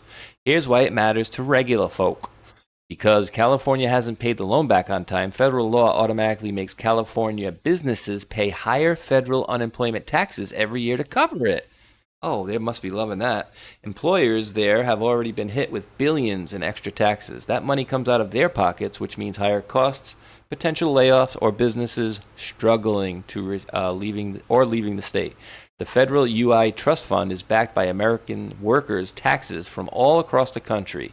So in a real sense, yes, California under Gavin Newsom is in debt to the American people. Newsom's administration had big federal COVID relief money and even budget surpluses at times. They chose to spend it on other things instead of clearing this debt. Now the interest keeps growing in California. Small businesses and workers are stuck, quote, holding the bag. The Trump Labor Department is calling it out. The bill has to be paid. Accountability is finally being demanded. This isn't abstract politics. It's real money taken from job creators in one state because politicians there kicked the can down the road for years. Other states handled their business and paid up. Why should California get a permanent pass? Oh, I can answer that, Hulk. They shouldn't, especially when you guys have a agree GDP with you. better than most countries. Yeah, I agree with you, but I don't know where they're going to get the $22 billion.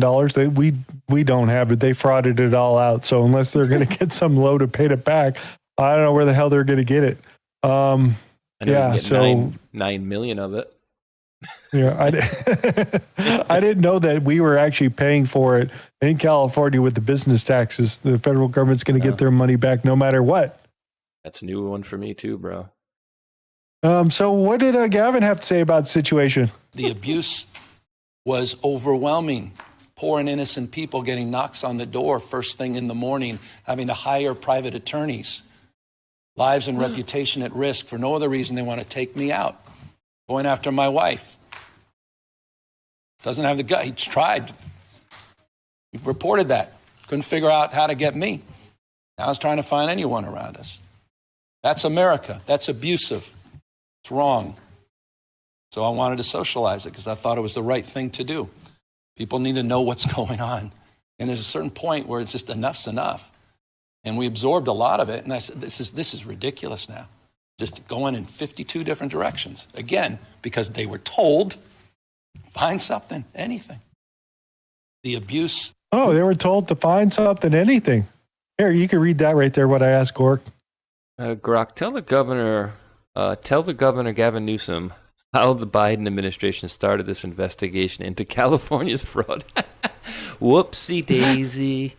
Governor Newsom, the DOJ probe into your former chief of staff, Dana Williamson, for wire fraud and campaign fund corruption was launched under the Biden, air quotes, Biden administration based on whistleblowers.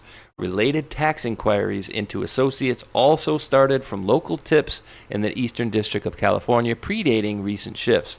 Legitimate evidence-based investigations into fraud aren't abuse of power. directing DOJ to manufacture cases against opponents would be facts over narratives. Oh, dude, and he looked like he may have shart his pants.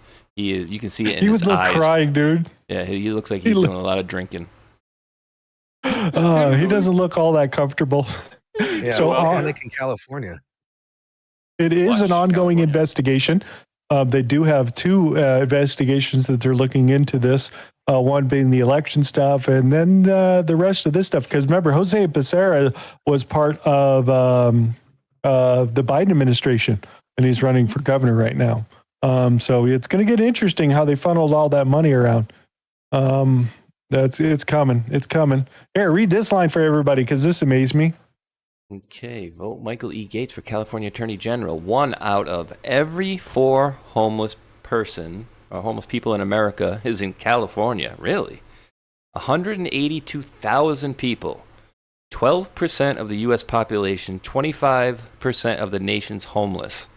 Didn't happen by accident. It happened because Rob Bonta stopped enforcing the law. I will fix it. Source HUD. Follow us to change California. That's good enough. Vote, blah, blah, blah. Blah, blah, blah, blah.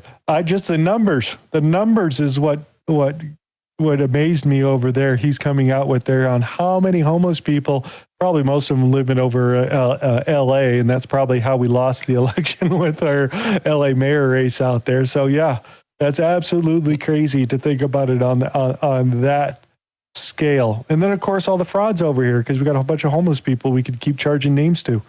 That climate, that wonderful climate you guys have. That's why they all. I mean, dude, if I was a homeless person, I've said this for years. I don't know how I see people in Rhode Island in the dead of winter. I'm like, if I didn't have a home, I would just start walking somewhere warm. You know what I mean? Greyhound bus. Yep. But of course, I'm kidding. And yeah, California is an absolute cesspool, and we had no less than 5 drops that telling us to watch California. Exactly. All right, let's check in how the state's doing over here because they just had a new announcement. California remains one of the worst states to move to for the year 2026. A new Consumer Affairs report ranks the Golden State as the 3rd worst state to move to. This is the 3rd year in a row California was in the top 3. New Mexico, Louisiana, they topped the list. Now, they determine the rankings based on affordability, safety, education, health care, and quality of life. California was dead last in affordability and second to last in safety. The best states to move to, New Hampshire and Utah. Wow. California remains. Yeah, oops. That's crazy numbers to actually think that we landed number 3 of the worst state to live in, but we got the best weather. Oh my God, our state is dying. Would you just stick a fork in it? Yeah, so damn expensive. That reminds me of, during the quote, air quotes, Biden administration, because that's why I think a lot of this stuff was signal, because my state of Rhode Island was the last 5 years or whatever that Gina Raimondo was our governor. She literally scored like 47, 48, 49, and like 50 for commerce, for friendliness to business, right? And she was our governor. So what did Biden do? He puts her in charge of commerce. What? The state that's like the worst to start a business in, you make her the head of commerce. So that was like a big neon light for me anyways. But yeah, this is out of control. Would you like to see another first here in California? Everybody's going to drop their jaw. Space Shot, would you read this? Actually, you know what, Tron, read this for everybody. Ready? Let's go. In a first of its kind sale for California, a San Jose ADU condo just sold for $530,000. It's a 2-bedroom, 749 square foot home, is on an existing residential property, and ABC 7 Eyewitness News spoke with the new homeowner who believes the ADU offers many of the same benefits as a single family home. Holy cow. $500,000 for 749. Who has that money? For a garage. The NGO. Or a garage in the back. Oh, dude. I was amazed when I saw that somebody had paid. I mean, this is San Jose up there with all the AI people, those types of things. I get it. But holy crap, that much for a 749 square foot? It's close to some of the houses around here, bro. In Rhode Island, they got some ridiculous, prices, especially in my town. Oh, my freaking word. For small stuff? Yeah. You would be shocked, bro. It's not that small, but you're talking House is a little bit bigger than that one, for about the same price. 450, 500, 600,000. Oh my God. Life is crazy. Let's keep going. Yeah, what else do we got here? Oh yeah, here, take a crack at that. Scoop. The LA Unified School System is offering a, quote, migrant education program, which provides free services to illegal aliens. Are you kidding me? Including after-school tutoring, preschool workshops, Saturday school, outdoor camps, science academies, college academies, and more. Your tax dollars are being used to give illegal aliens free programs. Democrats are America last.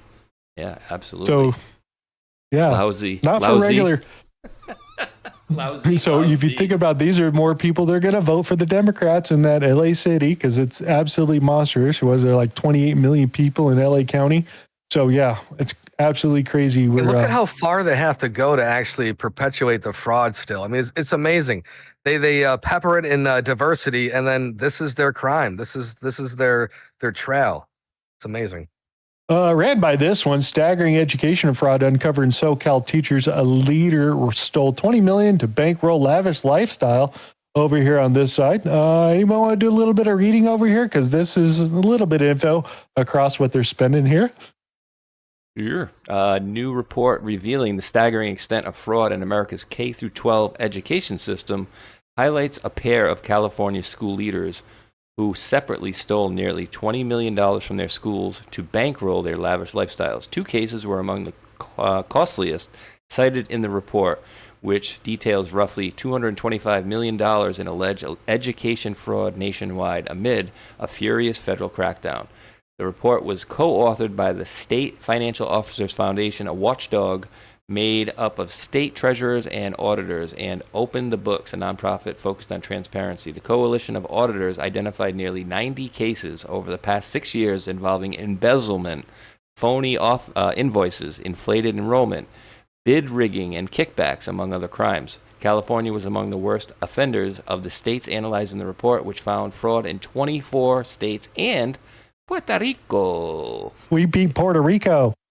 Yeah. In one case, the small Magnolia School District in Orange County lost about $3,553 per student after former Fiscal Services Director embezzled nearly $16.7 million to buy a luxury home, car, and designer goods. Jorge Armando Contreras stole the money over several years, spending it on everything from a luxury home and a BMW to designer clothes and pricey tequila. Nice shirt. This is crazy, dude. In 24, a judge sentenced Contreras to 70 months in federal prison for the crimes and ordered him to pay $16.7 million in restitution. Magnolia is a small elementary school in school district serving over 4,700 preschool through 6th grade students throughout. At the time of the sentencing, law enforcement had seizures approximately $7.7 million of Contreras' property, including his Yorba Linda home, a BMW. Oh, that's down the street. 57 luxury designer bags, jewelry, designer clothes, designer shoes, and 8 bottles of fancy tequila. Holy crap, dude. But that's good enough. Here's another one. Another place they lost $9,000 per student. He stole $3 million from it. It just goes on and on and on, and that's a whole nother operation. So this is just crazy that this is perpetuated not only in LA, it shows Florida, Broward County, or CIA County, you can call it over there, from the Pulse nightclub shootings and those types of groups out there. So yeah, they are definitely prosecuting this fraud, and it's moving in an accelerating space as of lately in the last probably 30 days I've seen as the announcements go up. Oh yeah, here's another one out here. Say this man was contracted with the city and county of Los Angeles to house and feed up to 600 homeless people, but instead he was misusing tens of millions of dollars to live a luxurious life. Exclusive Fox video shows the Fed's early morning bust here at the LA mansion. 42-year-old Alexander Suker was arrested. Suker's $125,000 Land Rover was also seized by law enforcement. The Fed say Suker defrauded the city and county of LA out of $23 million in taxpayer dollars for not only his mansion and car, but a second home in Greece, luxury vacations, designer clothes, and private schools. He was living the high life while the people suffering, homeless on the streets with no shelter, no food. They're living out in the streets. People are literally dying. And this guy is out vacationing, buying homes, buying Range Rovers, and going shopping. Prosecutors say Suker was supposed to provide 3 nutritional meals a day to the homeless, but during one inspection, Suker only had canned beans and ramen noodles on hand. So he got busted, but as Bill's saying over here, as we saw him earlier, he's talking about they're going to go after the biggest fraud as they can find first, and then they're going to keep going down the list itself. They even went after some lady in India for $13 million that left.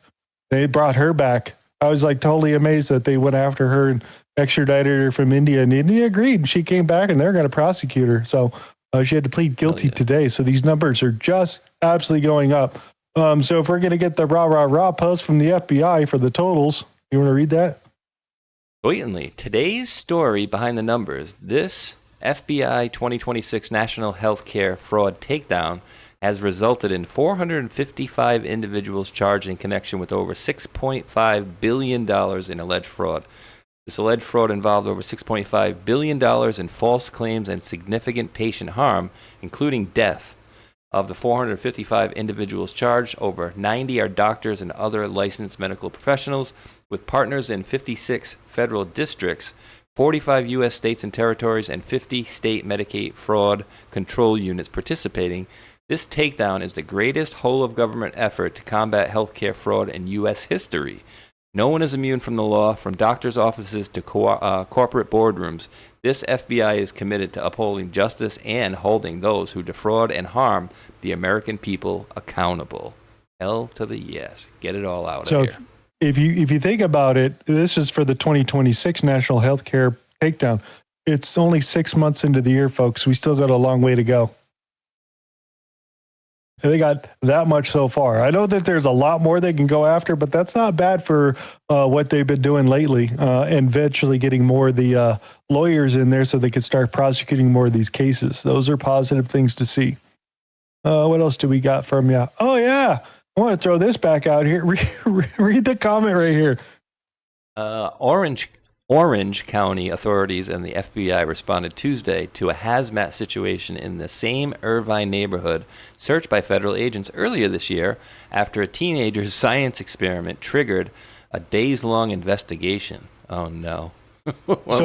Same neighborhood, same area, another chemical room, something's going on, young kid playing with chemicals. I don't know what's going on with these people in Irvine making home chemical labs and those sort of things. So we'll find out. The other one, he was just learning and inquisitive and wanted to make these sort of things.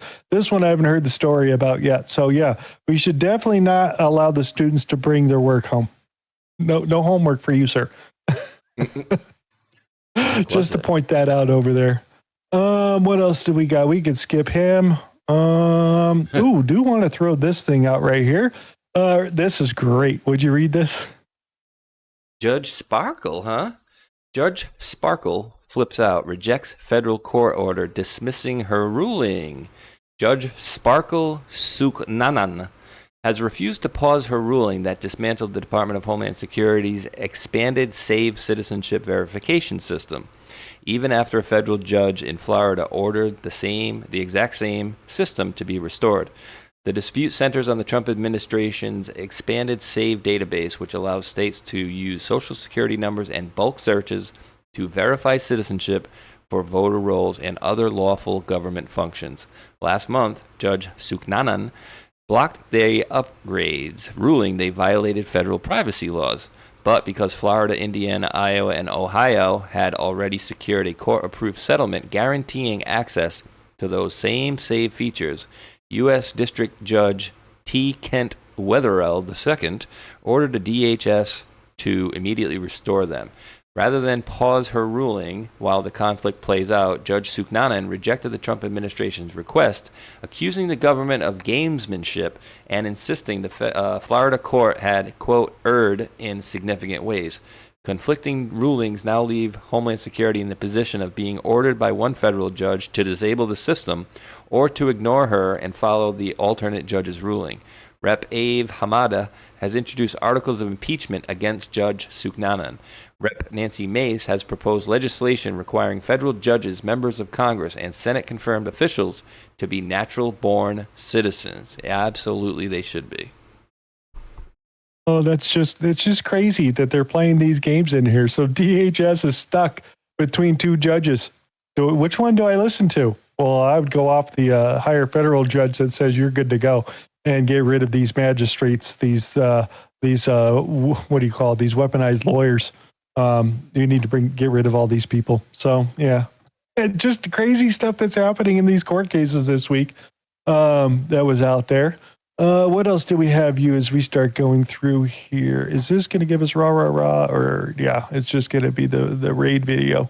As part of Operation Hardball, the FBI and law enforcement partners throughout California, other cities, and in Canada, India, and Europe collaborated and executed a dozen search warrants and arrests targeting 37 members of a violent transnational organization who are charged with endangering and racketeering, targeting killings, shootings, extortion, trafficking of bulk quantities of narcotics across international borders, and other crimes around the world. They hit these people in all of these countries all at the same time, working with India and the rest of the United States, and hit all these people all at once.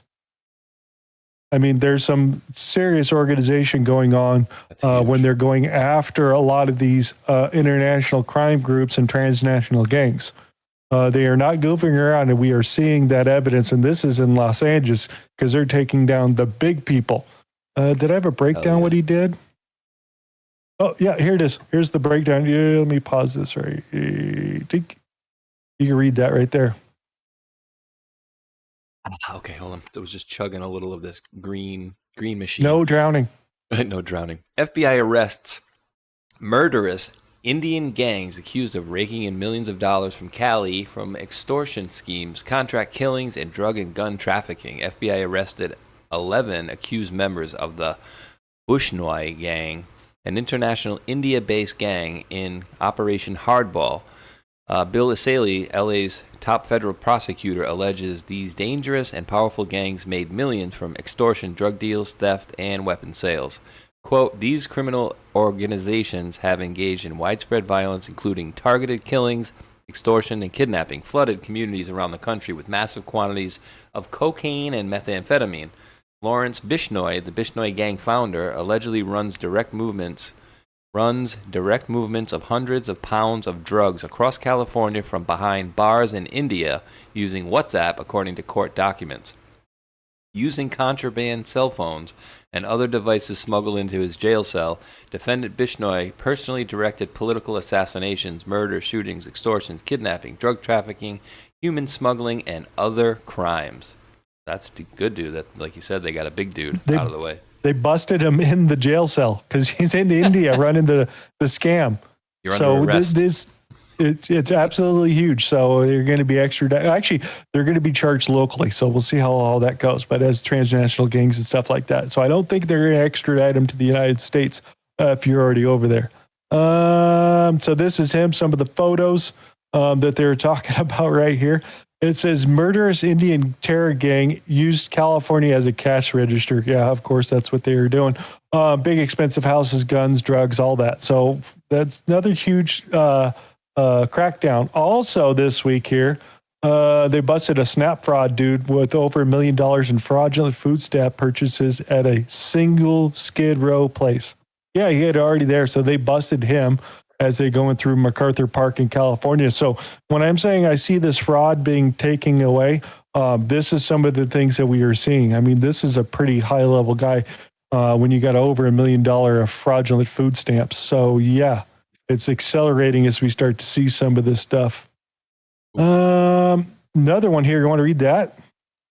Yeah, Department of Justice today, SDCA News announced the unsealing of an indictment, another unsealing indictment charging Carlos Paez Pereira, a.k.a. Carlitos Rugrats.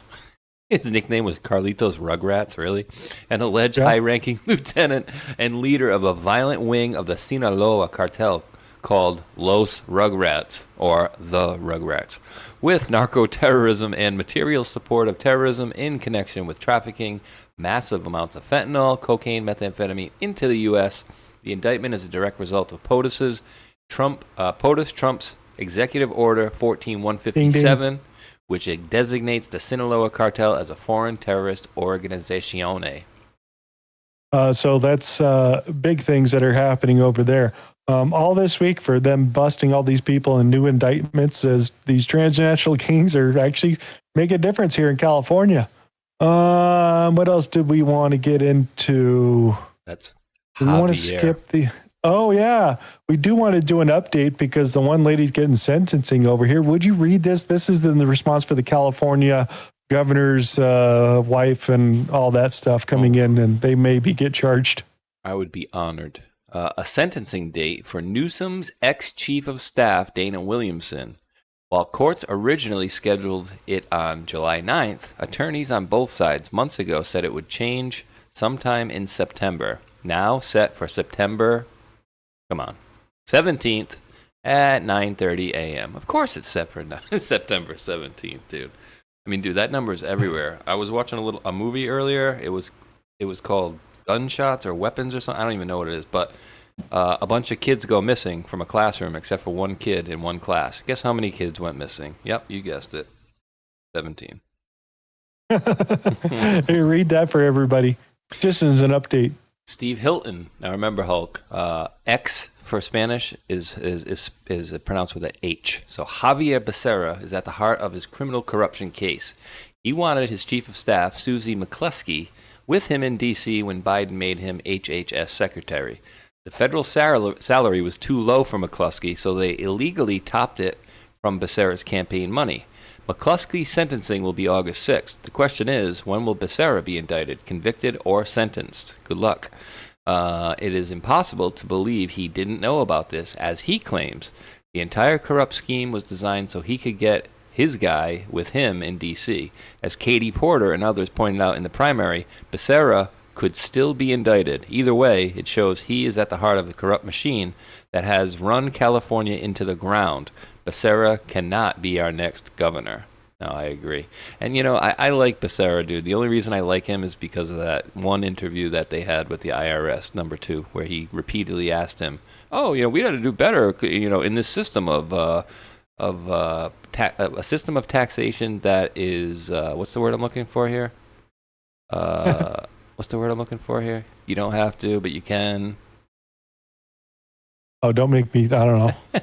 Oh, God, why can't I come up with the word? But anyways, he basically said voluntary in a system. We need to do better in a system of taxation that is voluntary. And the number 2 says agreed. That's the only reason I like him, though, to be honest. So that's going down there. We got the fraud, California. I think I like this idea. Just wanted to throw this out, time to flood the American way stations with ICE and CPP agents. Just saying, it solve a lot of issues, and you could stay out of California as much. Just thought it was an interesting idea. Another thing, even though this is an error right here about the picture that they used.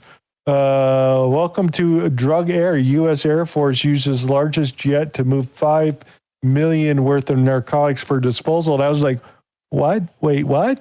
So then I went down here and it says the story covers Operation Burnout, where the C5M moved about 50 metric tons of drugs, cocaine, meth, and fentanyl, valued at roughly $5 billion with a B, from March Air Force Reserve Base in California to Ohio for destruction in May 2026.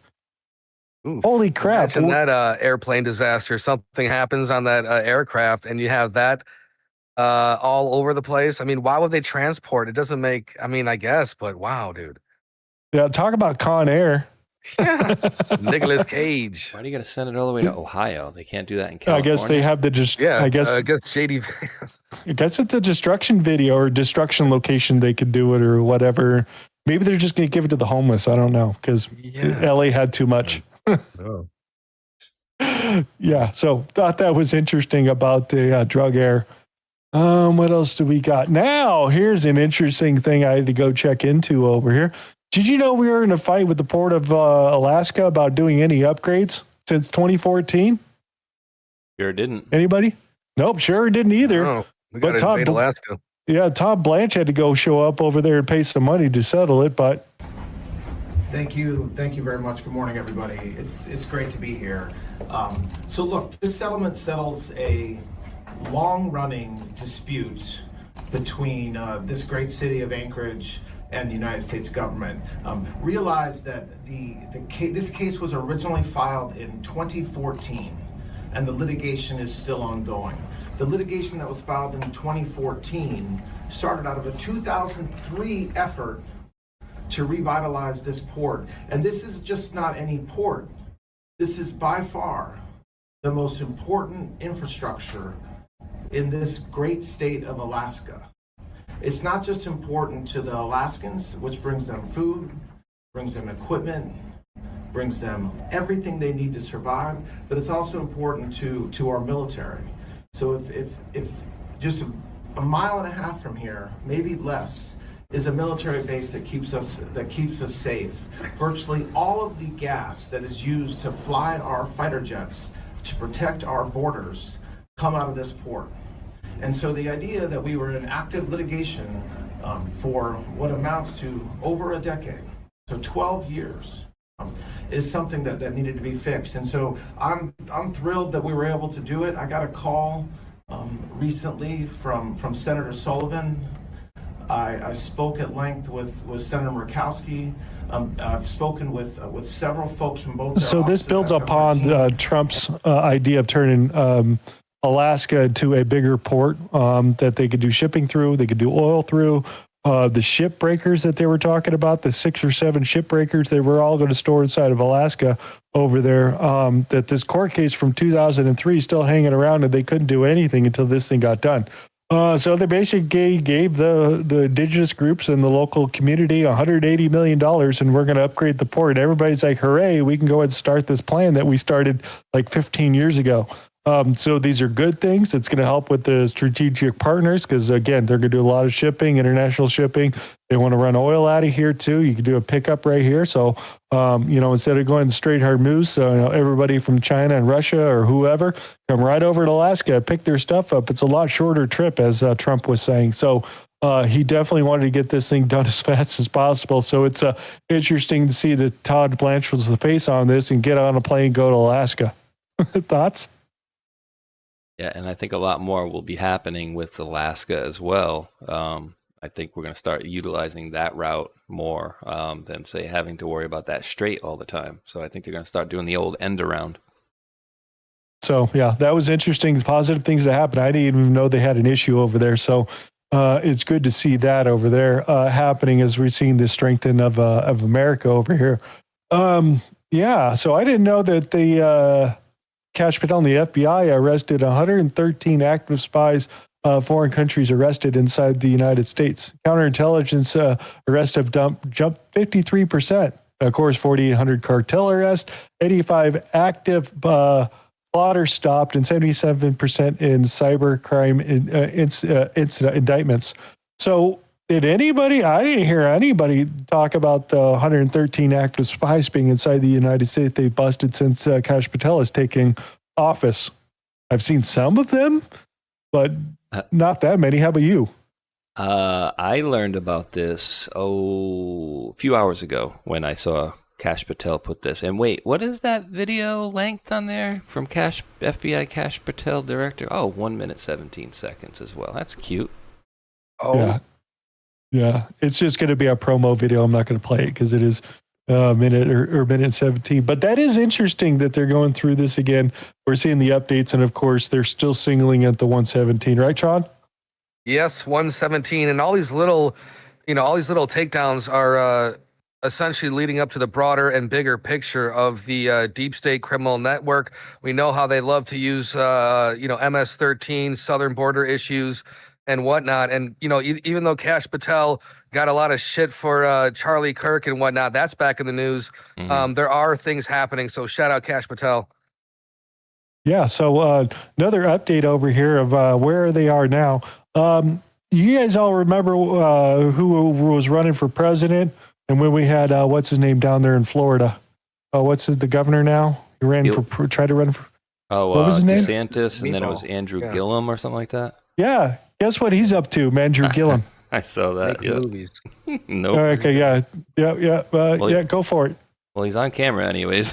He's not making movies, but he's on camera there, Tron. New Andrew Gillum looking worse for the wear as we see it. Former Democrat nominee for Florida governor was arrested last week in Alabama on drug offenses, TMZ has learned. But Hulk, I mean, I will have to say he doesn't look as good as he did before, but I would say this picture much better than the last picture we saw him in. I mean, he was passed out on the ground. Jeez. Look at that. Remember that That's photo, how close though? it was. He was like on the ground with like vomit and stuff all over him. Yeah, because the transvestite hooker called the cops and said that my client is overdosing on the ground. Oh, must have been like an Ed Buck situation. Pretty much. Something along those lines, dude. Dude, it was crazy, dude. So, yeah. Very interesting. Yeah, he was naked and throwing up on the floor, in case anybody was wondering. We dodged a bullet on that. He could have been president.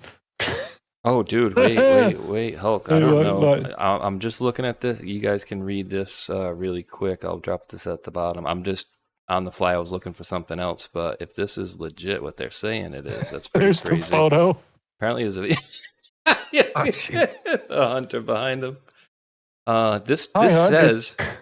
Oh, sorry. This one says Florida governor candidate Andrew Gillum was stopped by police in Daphne, Alabama with a meth pipe and a few marijuana joints. Gillum had a run-in years ago that clear that he's a serious problem that needs help. That's a video. But you do. So you got to read this other part right here. Where are we at? The current U.S. ambassador to Brazil, Elizabeth Frawley Bagley, said that Joe was her, quote, first choice to speak at a fundraiser as the special guest for disgraced then gubernatorial candidate Andrew Gillum. Oh, God. Hi, Hunt. It's Elizabeth Bagley. I'm hosting a fundraiser for Andrew Gillum on September 13th. It's 6 to 8 around the Black Caucus meeting, so maybe your dad is in town. Anyways, please let me know. He's our very first choice. Oh, God. He emailed Hunter Biden to get the dad to show up. That's just so we dodged a bullet, dude. You go back and look at all this crap, you're like, oh my God, it's like a big giant soap opera we live in. Here, Tron, you can read that. Guys, Chinese update. After Miles Goy sentenced to 30 years in prison, now he has appealed. As to Miles Goy regarding 862 notice of appeal, final judgment, $605 appeal fee waived. Attorney CJA Inner City Press on the cases, including upcoming U.S. versus Guan Epic Times trial. What's going on with him, dude? What did he do? How did he steal money from Steve? Did he steal Steve Bannon's Epstein money? Oh, dude, he got busted for like $1 billion of fraud in his company itself. And they had been watching him for a long period of time, well before that whole meeting of them on the boat where they did the blood oath with them. With Miles Glow. So he is knee deep in it way back then that they're investigating him, and it was like $1 billion or more. He got sentenced to 30 years in prison, and he's trying to appeal it. So it looks like he's going to jail here in the United States, folks. No boats and hoes. I gotta figure out what Guan and Epoch Time is.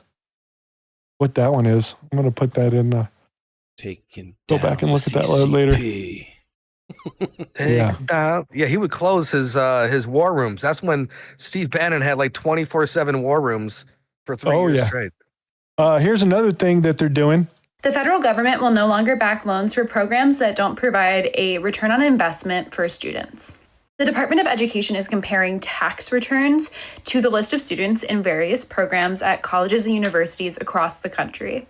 If the typical graduate does not make more than the typical high school graduate, then a program will be in jeopardy if this becomes the case for 2 out of 3 years.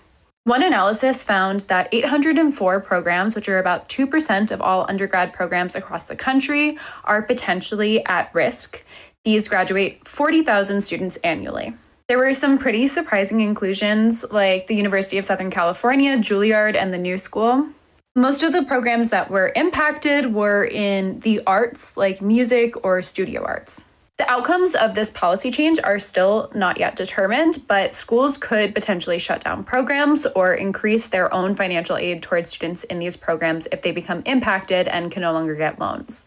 My view on it is it seems. Yeah, enough for you. But if you think about that, they're telling them if they can't qualify and have an average of these people that are coming out of college that actually will make more than a high school student with no college education, then you will lose all your federal funding. So if you're 2 or 3 years into that, you're off the program itself. And, I don't know where you get a job at when you have a master's degree in liberal arts. Where do you go for that? The Home Depot? Home Depot. They're going to try to find you can see they keep trying to find any way to pull money out and still give it to these people, like buying the votes, literally. The other thing, which we're not going to spend a whole bunch of time on, just some interesting things of the Charlie Kirk assassination trial, which is in its 4th day, I think, a pre-trial hearing. It's not the official trial. Most people think this is the official trial. We're still in pre-trial. That's why most of the people do grand juries, so they can find out all the information and they come in and start prosecuting. So Kabuki Theater is on television if you would like to watch it. They are going through a bunch of stuff. You could take it in a grain of salt that you want to, but pretty much everybody is saying that he did it, except for the candidates Owen and the other group over there saying it's somebody else, but they're going to prosecute this guy. So you can take it any way you want to. Exploding chest thing, or he got shot in the neck. In the end, I don't know what's going on, but I'm going to show you some other interesting things that I found about it. That came out, some of the testimony. Anything you guys want to throw on any of this? Dude, the whole thing is just beyond suspect. Give me a quick 30. Oh yeah, I can give you a quick 30. They got the whole idea that he's just about to grab the screwdriver on the roof, but oops, my camera went dead. And Tron, I don't remember what that was. I'm going off memory, but I don't think that was. It might have been the afternoon. I don't know, but wasn't it earlier in the day? I don't think it was like after a long shift that this guy's battery should have been gone, but. In any event, all the evidence it seems to be going, and they're talking about like DNA. Oh, it's 98%, the police officers and 2% Tyler Robinson. Like 98% DNA for the officer, but 2% for Tyler Robinson. That's weird, and the whole thing is super weird. For me, though, the official narrative they want us to believe is that he shot Charlie Kirk with a 30-06 from the roof, immediately broke it down, hit it, went off the roof. Jumped off the roof, ran into the woods, and said, you know what? I got to hide this gun. Let me put it back together and make it bigger, and then I'll hide it. So you not only broke it down the roof. Down the sewer drain, you just leave it in the forest. And then you take the time in the forest to make it longer and then hide it. Nothing makes sense on this. And then the emails or the text messages between them. Hello, honey. This is Tyler. What would you like to do for dinner later? ! Period. Like kids never no text. Personality, no emotion. And that age group, they don't communicate that way. Yeah. No full sentence. No full sentences, period. So, yeah, it's... And the Dairy Queen picture. The clearest picture we got out of anything on that day was the Dairy Queen picture next to the Superman pop-up. Yeah. Yeah.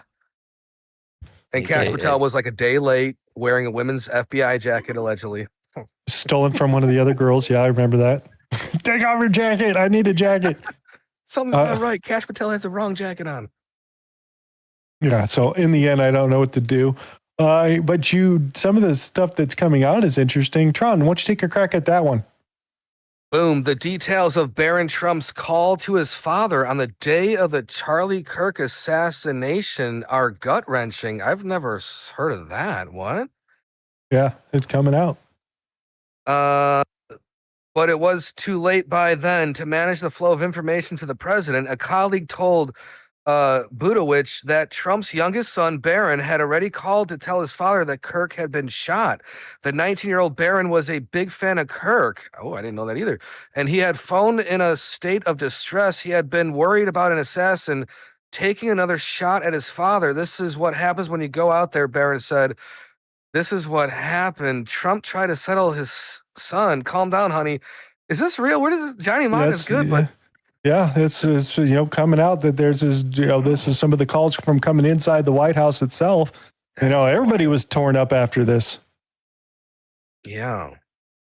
So I just wanted to throw it up. I thought it was interesting. Was it streaming live anywhere? Do you guys remember that event? Was it live? Yes.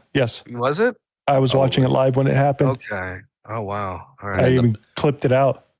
Yeah, I don't know why I happened to watch it because I normally don't watch any of Charlie Kirk stuff. And this was a big event because it was Glenn Beck's kid was there.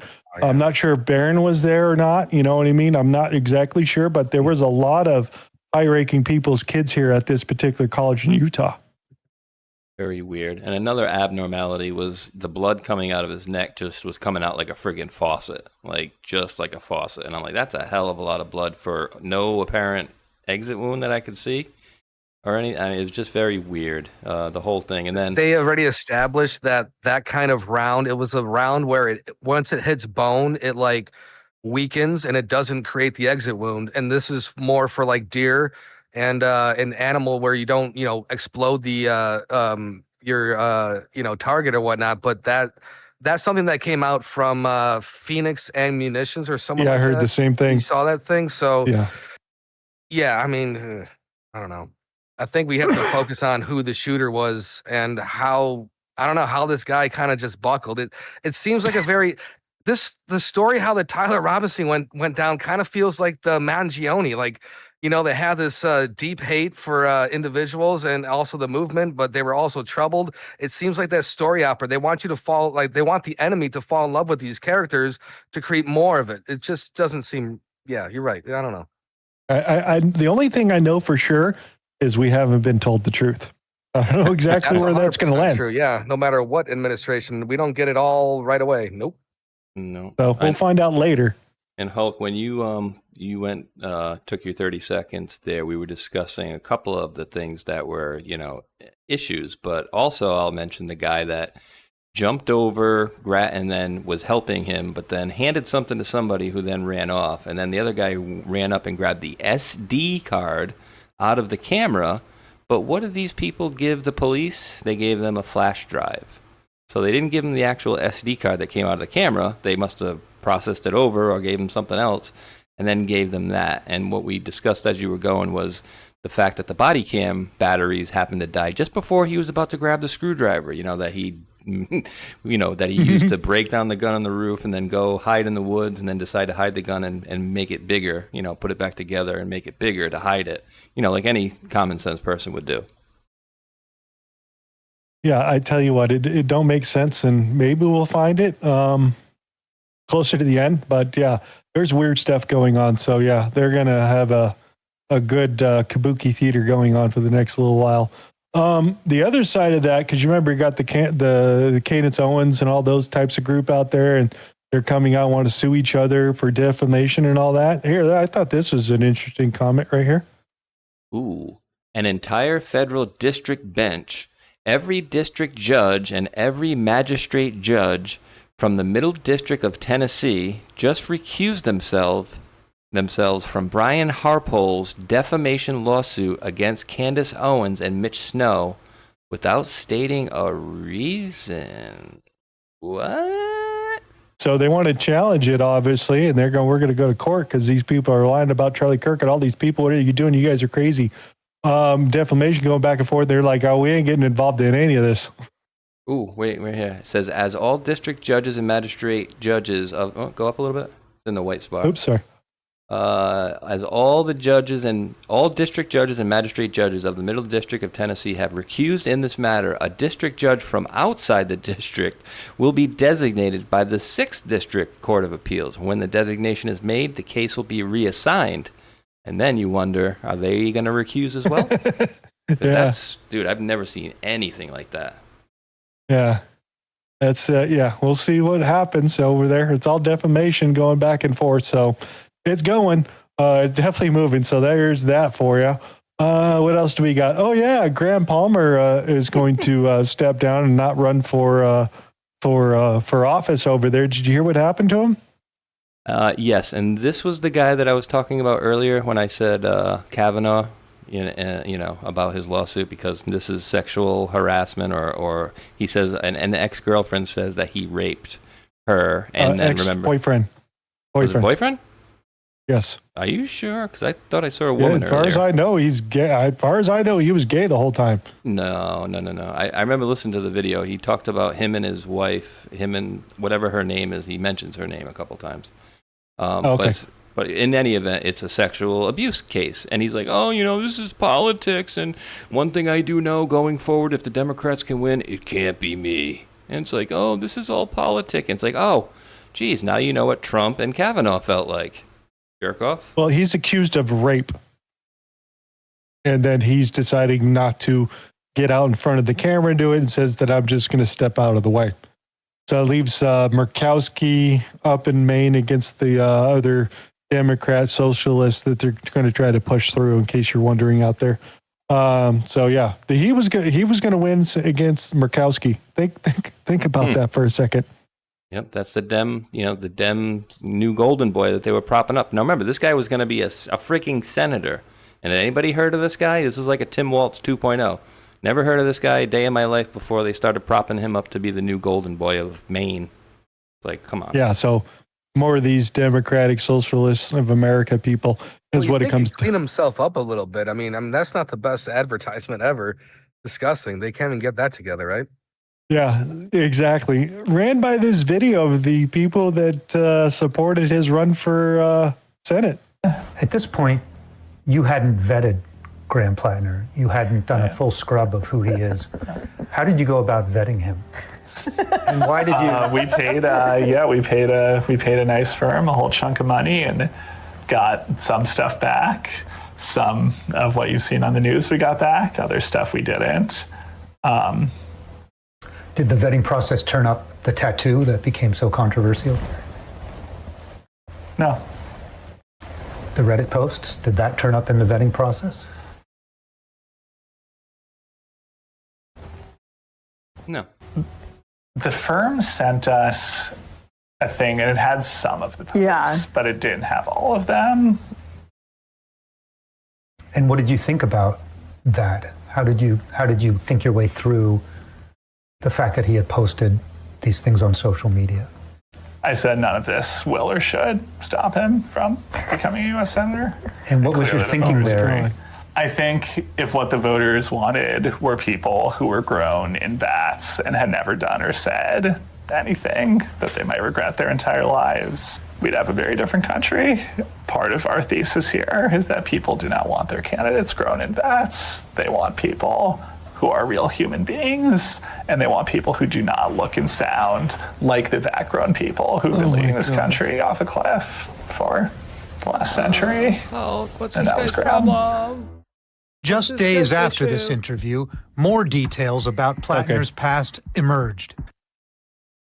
So accused him of rape 5 years ago. What the hell was that, dude? What's that guy's problem? Like, I don't know why what does his he talk problem like is. that every time? What the hell? Oh, dude, if he doesn't know he's gay yet, he's got a reckoning coming to him. But that is just a So weird he should tell his talking wife. style. I know, right? Like, yeah, they didn't send us all of them. It's like, wait, Susan every sentence has to end with you going high pitch? Is that what it is? Is it Susan Collins or Murkowski? I forget. It makes those two up. It's either side of the is freaking Alaska, and Collins is Maine. Maine. Thank you, Collins. Sorry, got that wrong. They're both still crazy. Yeah, both rhinos. Troy Jackson, a potential replacement candidate and the key ally of Graham Palmer, admitted to committed mortgage fraud. He's up on deck as being your next one out there, so we'll see who they pick. These DSA people, just want to give you a little clip of who these people are, or who they pushing these radical people into Congress, local senates, and all that. And, we have a unique responsibility to act from the heart of empire, the belly of the beast. The most important thing that we can do is take that empire down from within. Our role ultimately is to facilitate our own empire's failure in ways that we can, ultimately to overthrow our own empire. U.S. imperialism is not a thing that can be reformed away. It has to be overthrown through revolutionary struggle. And to build a mass movement that can use the leverage of workers to hit the kill switch on American imperialism here within the American empire. So if you want to get involved in Congress and civics, I'd recommend to start now and encourage your young people around you to do the same. Yeah, we need to counter that, whatever that was. Yeah, exactly, right? Whoa. That's disgusting. Michael Moore, and it looked like some other dude, like a soccer player from Brazil. So remember, these are the people who were fighting. These are the ones that want to take control of Democratic Party. Those You know, the crazy ones psycho that eyes. what's his name? The black guy in Congress, the leader of the Cory Booker. They all look the same. Hakeem. The guy that's Hakeem Jeffries, dude, because he lost against these people over in New York. He lost 3 of the congressmen, and now he's going to have more of these socialist crazy people in there. They are organized. You know, when you're talking about Rules for Radicals, the one that Obama, the book that he was reading, and the Saul Lewinsky, and remember when what Paul Sperry was talking about in 2017, that they're training about 20,000 of these in a 6-week course, and that we're going through the second one right now, and they're training another 20,000 and more of them. Oh, God. This is the response of this. This is what we're getting right now, and it's only going to get worse. Ugh, and I'm looking at that account right now on X, and I'm seeing, this is a quote, "We're here to enact socialism, overthrowing the entire capitalist state." And that's a quote from Jordan Garces of Rhode Island DSA. Said it clearly. The goal is to use Democratic Party to overthrow America. Yep. Told you my state's bad, guys. Told you. It's bad. Yep. Let's get what's his name? Marco Rubio's comment on it. Socialism sounds benign, but at the core of democratic socialism is Marxism. And at the core of Marxism is this fake offer that if you turn over more of your individual freedom, we're going to provide you security. We're going to provide you free healthcare. We're going to provide you free education. But the problem is that when they can't deliver on it, or when you're not happy with it, you don't get your freedoms back. And by freedoms, I don't just mean elections. I'm talking about the right to choose your own doctor, the right to make healthcare decisions for yourself, what your kids learn in school, what schools they go to. All that stuff you lose control over, and you don't get it back just because the security they promised you didn't happen. So that's what we're on the verge of having to decide here in this country. It's the reason why people flee countries that have this stuff. It's a big deal for America, and I hope people start waking up to that reality. So I just thought that was an interesting comment to throw that out there on everybody. Looked like he was And having also a FaceTime Marco with Crybaby.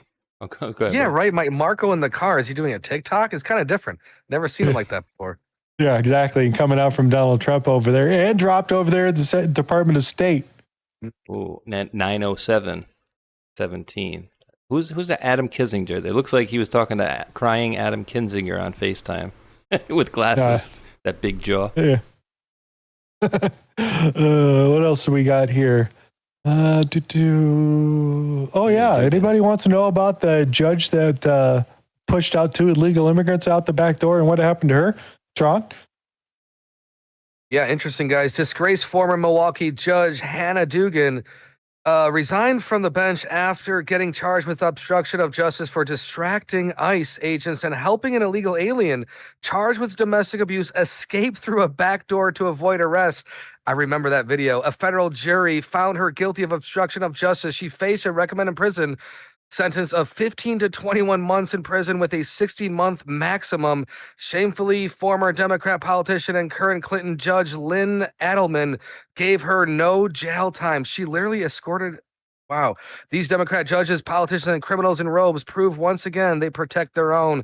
Yeah, man, that is disgusting. $5,000 fine. That's it. Wow, dude. I mean, geez.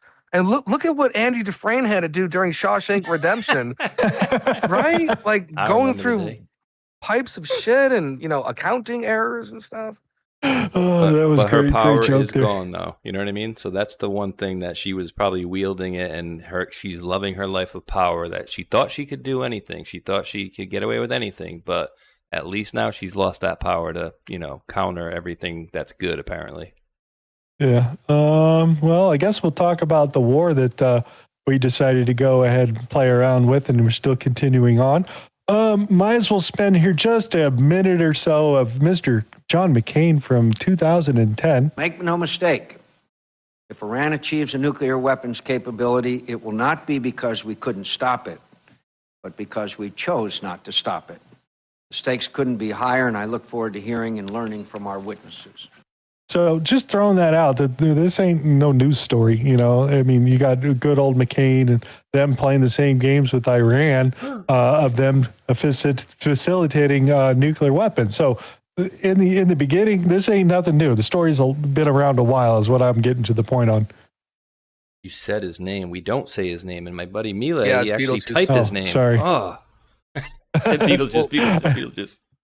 And dude, So- this was the plan. If it wasn't the weapons of mass destruction in Iraq, this was it. This was that sum of all fears, and they were setting the table. They were dropping that predictive programming, and dude, finally, boss came in, and a little bump in the road. Syria, North Korea, Iran. I mean, a lot of bullets dodged here. Remember, like shortly thereafter, we went to war with 7 different nations on 5 different continents. Why are we going to war? I don't know, but they just told us we were, and off to Iran we went, or Iraq we went. Yep. It's Quote crazy. from General Wesley Clark. Oh yeah, just throw some quick comments out from NATO or whatnot there, because in the end it's a kabuki theater. Everybody got asked out by Turkey. Turkey decided to play along. They're going to be able to buy F-16s, and they're going to go and open up the market. At this point, Trump told everybody to F off. Go ahead. Go ahead. Thank you, Mr. President. Steve Sedgwick from CNBC. The oil markets are up today, around about 7% for WTI and Brent as well. The world is taking you at your word, sir, that the MOU is over, that the ceasefire is over. What happens next, sir? Are we on the cusp of a full-scale return to full conflict? Well, I'll tell you what happens next. We're never going to see Iran have a nuclear weapon, because that's much more important than the numbers you're talking about. The prices of oil are dropping like a rock. Now they'll be up a little bit, and this will end very quickly. We have an oil glut right now because we got all those boats out of the Strait, and it's going to drop, and I've predicted everything. I've been right about everything, and I have been for a long time. That's how I got to be president 3 times. That's how I won 3 elections. I did very well in the second one, won it. It's a rigged election, but I've been right, and oil's coming down. Now, I have to make sure of one thing, that we don't have lunatics having control over nuclear weapons. So we have that now. There's no way they have a nuclear weapon. We have cameras, as an example, on the site that does beautiful B-2s at 1 o'clock in the morning 10 months ago, blew up. They blew it up. We have cameras, that's called Space Force. They're in space. Yeah, and they can read stuff that's very, very, very, very small. But yeah, 3rd time being president out there. They did bomb a bunch of stuff on 2 nights. They did like 80 one night, 90 the next night. Mostly hit most of the military infrastructure and all that. We did see Iran retaliate against the United States and Kuwait. Screwed up a bunch of stuff over there, but then again, Kuwait retaliated back and forth as we go. So yeah, interesting theater as we're going along. So we'll see if the Strait stays open. They blew the hell out of the control state. The state of Hormuz, their little control tower thing. They blew the hell out of it. So I don't know who's going to be running the control of the Strait of Hormuz, where they have to call in and make sure they're in the right channel and everybody's in line and all that. So yeah, operators are busy right now currently at that little station right there. So yeah, we have some stuff up, dude. What's up? Operators are swimming by. they're in the water. Well, and if what I heard earlier was correct, I think it was President Trump said essentially, they asked us for a reprieve for a state funeral, and then they bombed people that were in the Strait. I don't know if that was his words or somebody else I heard say that, but that was basically, he said why he hit them. Yeah, and he was also talking with Zelensky also, because they were there over at NATO and trying to work some deal out there to end that particular conflict. But again, that's probably the last thing on the list, and probably want to get this Iran stuff buttoned up over here as we're bombing a bunch of stuff. They did accuse us of blowing up the nuclear facilities and all that. The power plants and facilities are fine, but anything that was doing with nuclear production of parts was blown up. Plus anything that has to do with defense of the nation. And of course, I also heard they were flying F-35s over the Iran being unchallenged. So some people are showing pictures of them flowing around. flying around. So I always thought that was interesting. Montage of just blowing stuff up. I mean, they were hitting anything that had to come with any side of defense, rocket this or whatever. But remember, most of their good stuff is hidden underground, and it would take a ground assault to get the big chunks. The one thing I always wondered, if we got all this Space Force and all this stuff, and they had the retaliatory strikes against Kuwait, couldn't we see that shit come out? Like, oh, look, there's like 20 launchers coming out. They're going to start shooting stuff. Maybe we should send over some planes. I'm just saying, that's just thinking about that off the top of my head. I don't know where to put it, but let them fight with their neighbors, and let the neighbors take care of it, because, we shouldn't be the policemen like we've been for the whole world anymore. Let them fight their own little battles. Yeah, we maybe started it, punched a guy in the face, and then took a run. Now they're hitting their neighbors. Whoops. Well, I'm just saying, why is it the United States doing a quick little fly swat over Iran when they can see it's happening? You get what I'm saying? Yeah, it's all on video. What else we got? 20 U.S. Navy ships are patrolling the waters in the Mideast as U.S. CENTCOM forces continue to promote regional security stability. Last month, the U.S. naval warships and aircraft transited the Arabia Sea to close formation, demonstrating the unmatched American strength and firepower. So we're back to controlling the strait right now. Probably going to have to wait a couple of days before we find out exactly how they're doing it, but I'm sure we're back to escorts with U.S. military.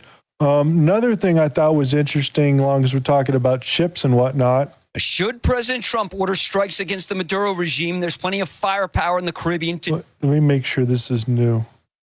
This sounds old. Hold on. Do it with about 30% of all deployed American warships. No, this is old. Sorry, I got trolled. The other thing I want to stop by over here is their censorship that they were trying to get done over there at the European Parliament got done, and how they did it I thought was pretty sneaky out here. You want to read this, anybody? Sure. The European Parliament just passed Chat Control 1.0, a proposal to stop the new law which will allow big tech companies to voluntarily scan all private messages. Needed an absolute majority of 361 voted, but received only 314 votes. As it was the last day before summer recess, many MEPs had returned to their home countries and did not take part in the surprise vote.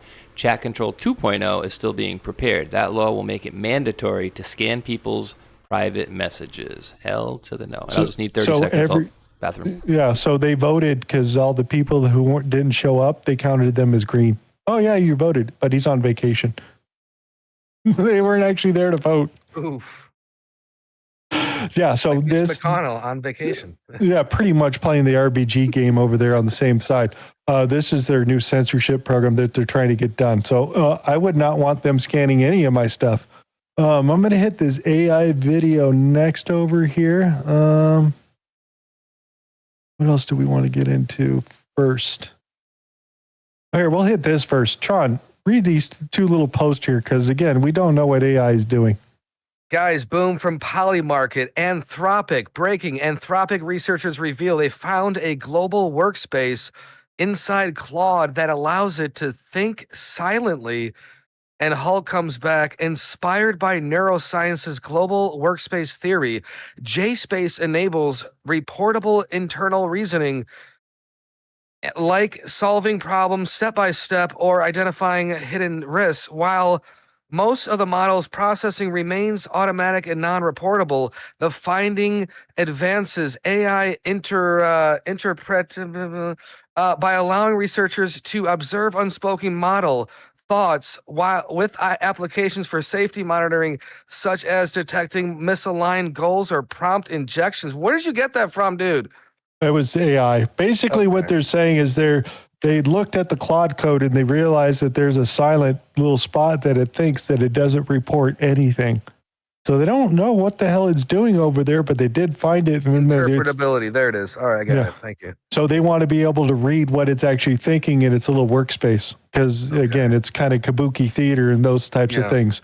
So then I ran by this quick little short video we're going to show everybody, because I didn't realize how bad they're stealing everything. Anthropic has disclosed to the US government that Alibaba executed the largest known distillation attack on Claude to date. generating 28.8 million exchanges through nearly 25,000 fraudulent accounts between April and June 2026. So anytime a model or a new model gets released, the distillation starts, right? And they literally clone whatever is new in that model straight onto theirs, and they can release it. Anthropic has disclosed to the... So they're stealing it right off every time it comes out. Because remember when Trump says that we're basically only allowing U.S. people to use the Anthropic Mythos 2, and all this stuff that is coming out here very shortly. These people were able to get access to it, and they could basically just copy it like a DVD, even though it's their intellectual property, and they're trying to keep it contained and make sure that nobody can actually get into the thinking parts. They just come out and just steal the code right out of it. China, India, all of them are doing it here with each one of these new releases. And it's going to get pretty scary because some of the new Mythos systems, the pen test systems, where it's designed to break out of the box. And it's already broken out of the box and then trolled the creator of the test on the internet and said, I got out. If this gets on the dark web, like you said, you can copy the source code. And what if it's, again, used by, we're going to have some sort of an AI terroristic scenario where back in the day, we thought it was going to be, our what do you call it? The infrastructure with the data and whatnot. Our banking was going to go down, the whole Y2K scare. But now once this gets in the hands of something that's dangerous, criminal, then it can be exploited to a level that we might have to fight against this in a new age of cybersecurity. But it's getting nasty, dude, and it hasn't even started yet. Yeah, because I was just asking, like I had a conversation with Grok, the voice chat thing, and asking them what they thought about the situation of, obviously we had, was it iRobot with the 3 laws and those types of things. I go, do we have anything in place in any one of the AI systems in there to prevent this stuff from happening, to go down that thought process with the iRobot of the 3 laws? And they said, no, there's nobody out there that's doing it. And I go, okay, then how soon are we getting to general intelligence and super intelligence? And it says 2027 for general intelligence, where it's going to be an average task and be smarter than most humans that are going to be out on the planet. And then by 2028 to early 2029, we will have that super intelligence where it's smarter than anybody else on the planet. And then I asked it, when is it going to become the issue, the threshold where we need to be paying attention to, where any laws or the restraint needs to be put on the AI? And it says no later than 2028. Not good. As it accelerates. So no, it doesn't turn out very good out there. Dude, why don't they just make a friggin' hack into China only model and then put it out on the web? We can't. We can't hack China.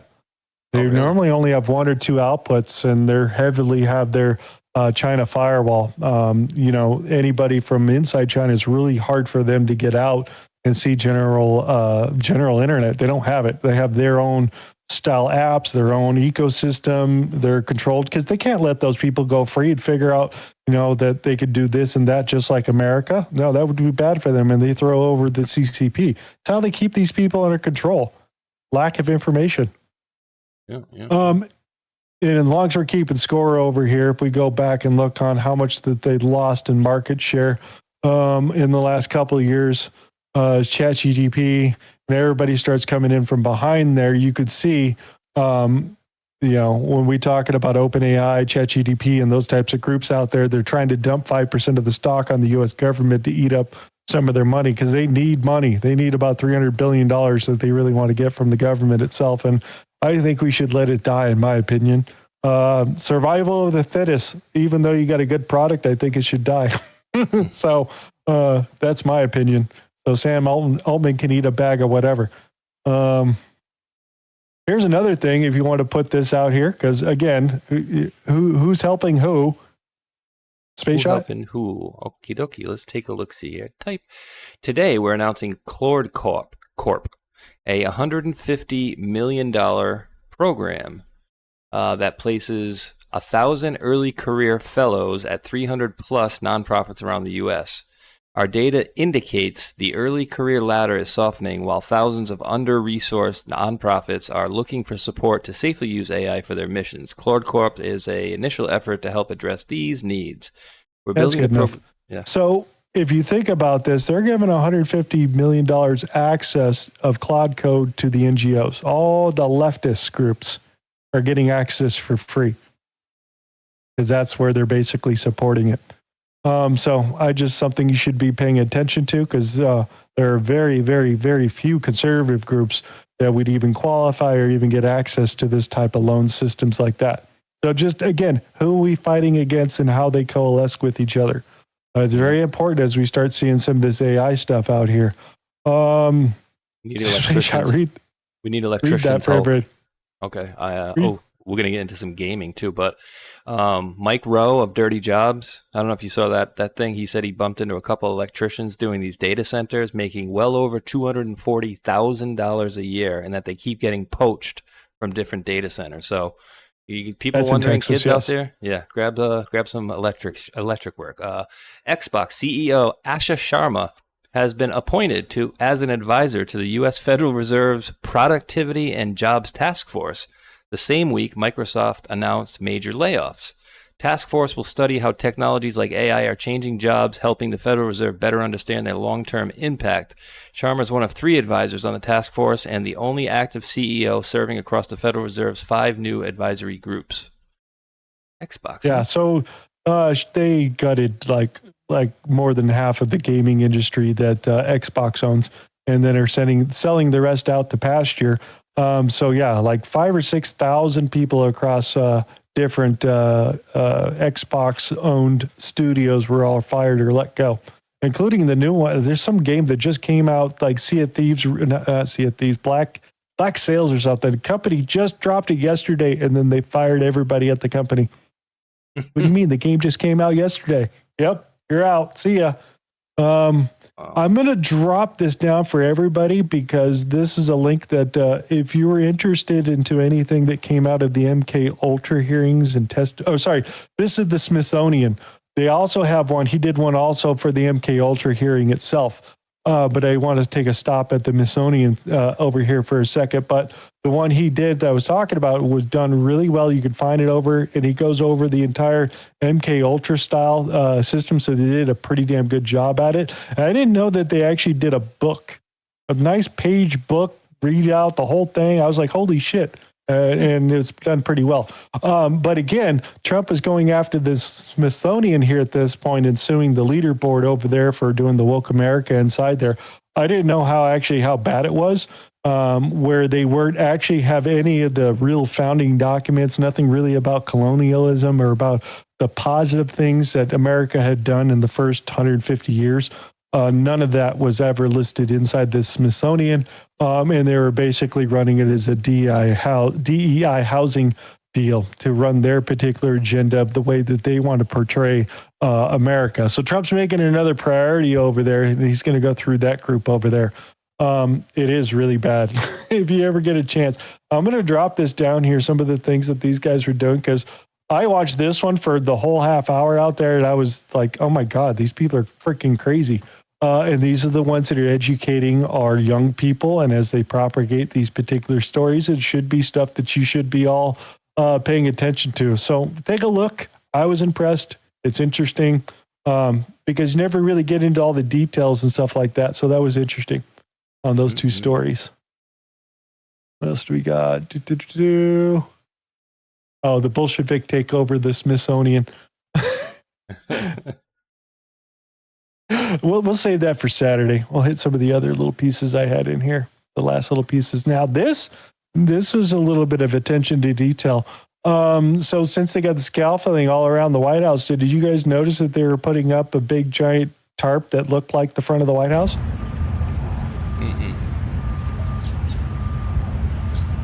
It's a big tarp that they're dropping over the front foyer, whatever. Looks like Looney Tunes, a facade. That's exactly what I was thinking. Right? Roadrunner and Wile E. Coyote? Is that, yeah. Here's the run into that thing, dude.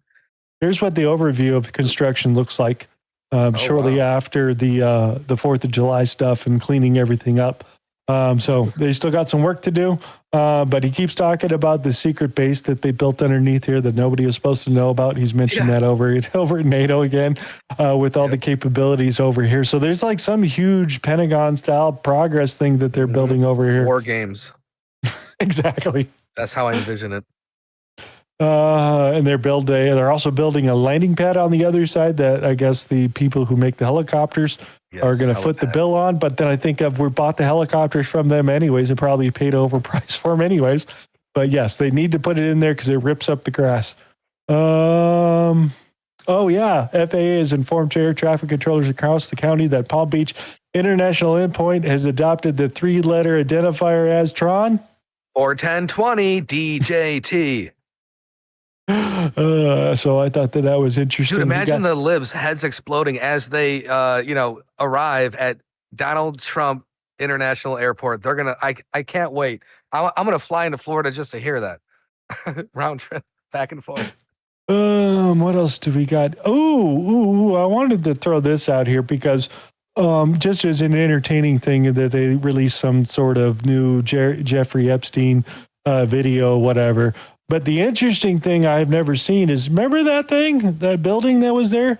Supposedly they got video of the inside of this thing, that building. Yeah, they showed some of it a few years ago. I've Remember never seen that.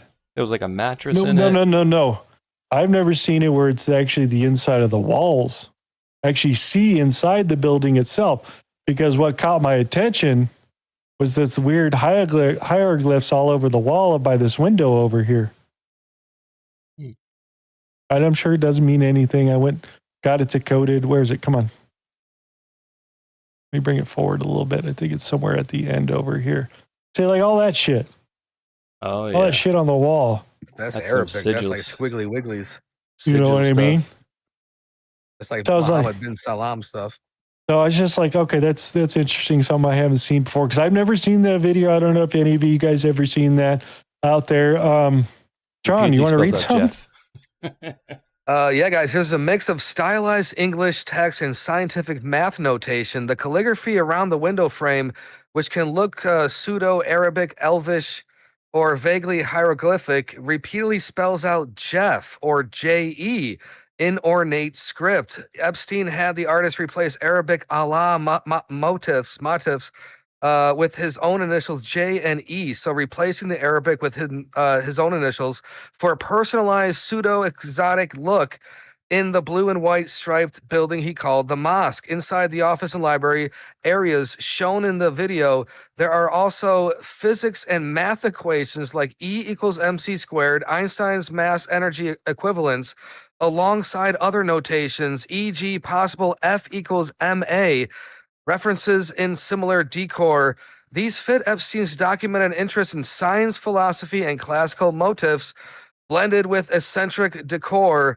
The overall aesthetic mix Greek, Roman, Middle Eastern inspired and zodiac celestial elements seen in other island structures and murals, creating an eclectic, ego-driven vibe rather than a coherent ancient Egyptian or occult code. No verified hieroglyphics or ritual language appears in the footage or release files. Such or much of the mysterious look is theatrical decoration. Dude, this makes you wonder, like, oh man, they say they found stuff at the island. They didn't find stuff. Phones were allowed in. But what if this is one giant Hollywood set to set the stage for what happens elsewhere around the world? Like, this is just the stage, and they made it this outlandish to kind of like laugh. I mean, look at what we found in the Epstein files. It was everything other than the trafficking and all that stuff. It was the financial, it was the blackmail, it was the whole network. It seems like this was almost a facade, much like Boss had with that curtain over there, dude. I don't know, dude. It's wild. Again, little tidbits I'm trying to make sense of, and we see these little updates come around. I always like to revisit these things and make sure we kind of stay fresh on what we're seeing. And, you know, anything new, I like to go and just point it out. And thanks for the follow out there, Brad. So that was going on over there. Do I have anything last little pieces out here? We're going to 1.7 trillion. Yeah, we're going to wait on that one. We'll save that one for Saturday over here. Oh, I do want to throw out over here that you heard that Trump pardoned like 250 people for fixing their vehicles and those sort of things over. Well, evidently there was a group over in Alaska in the last 4 years.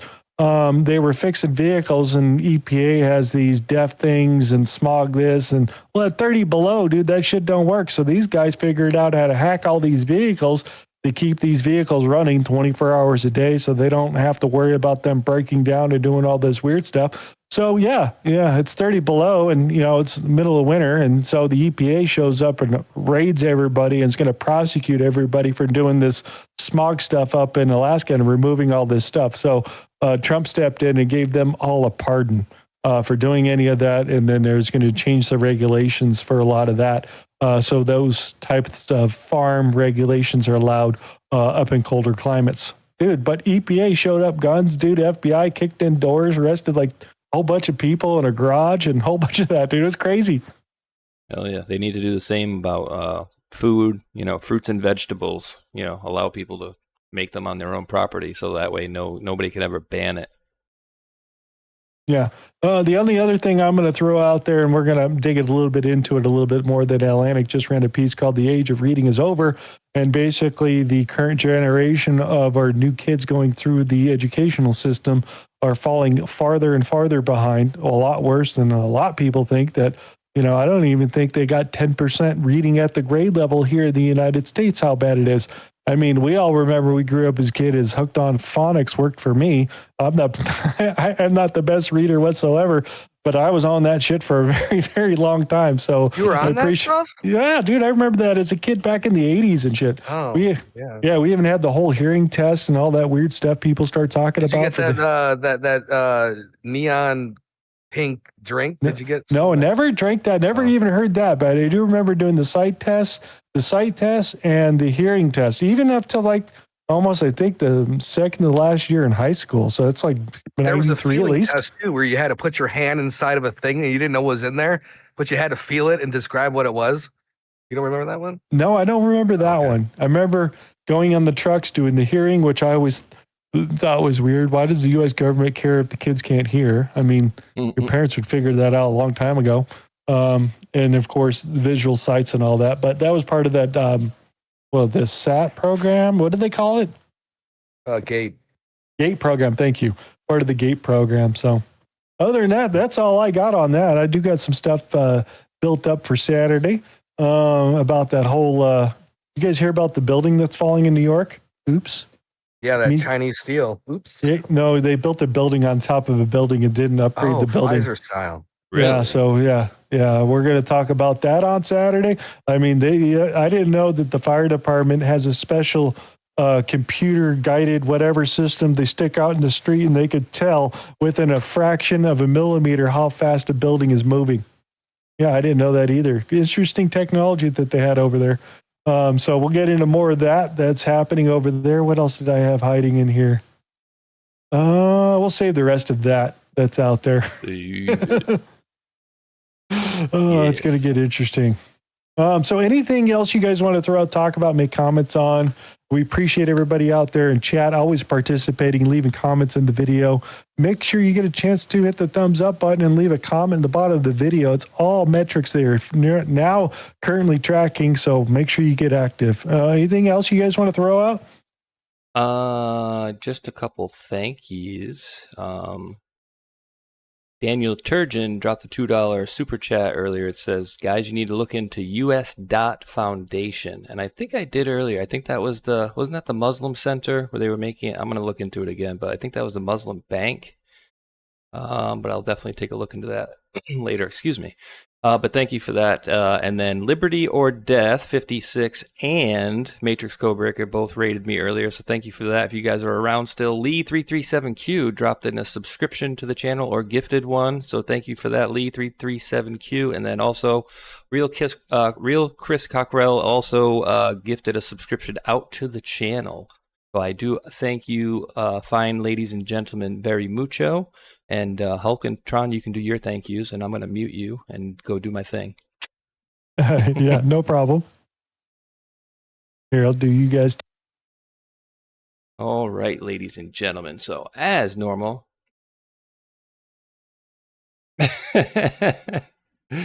Tron's over here talking in the background. Tron's talking in the background. He's like, wait, are we still here? Is anybody still here? He goes, oh, I don't have a commercial to do.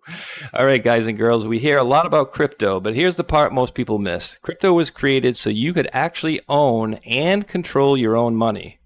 After the 2008 financial crisis, Bitcoin was designed as an alternative to banks. So instead of the bank holding your money, delaying your transfers, or limiting access, you're the one in control. And if you ever had to wait for a transfer to clear, you felt that problem as well. Now fast forward to today. Everybody's heard of crypto, but getting started still feels complicated.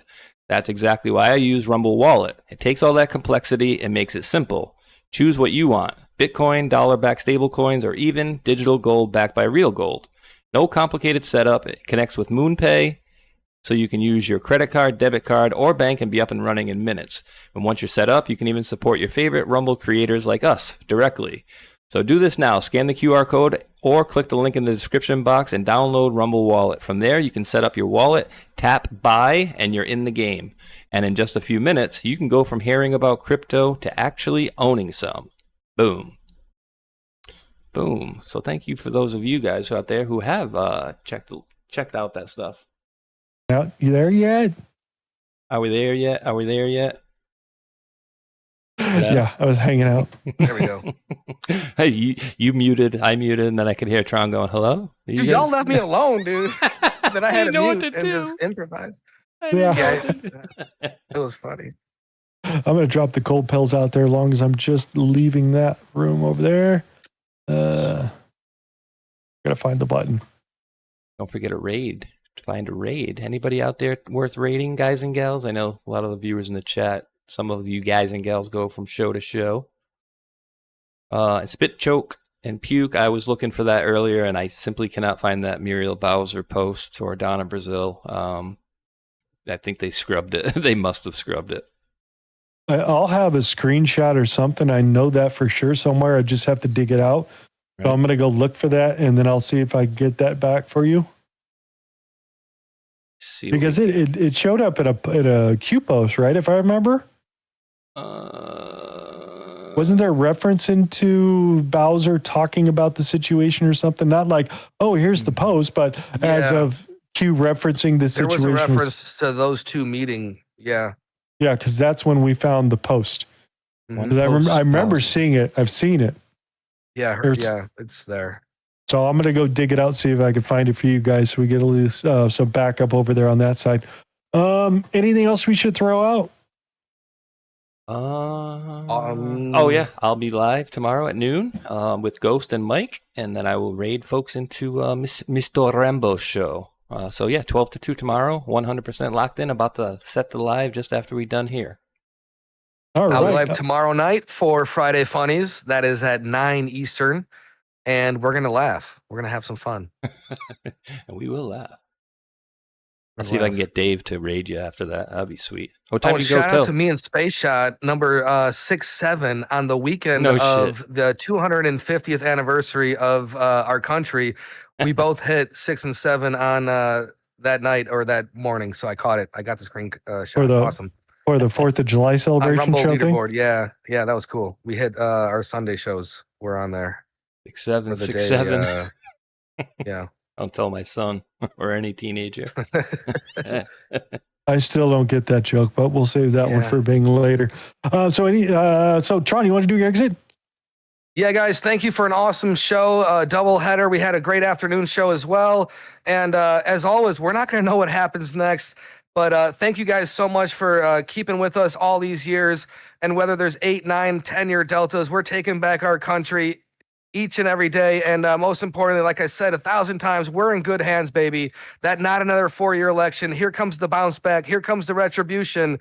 And we're going to grab some new patriots on our way. Love the way that this family has grown, this community, whether you're on Rumble or Foxhole or even on X. It feels a lot cleaner. It feels different now.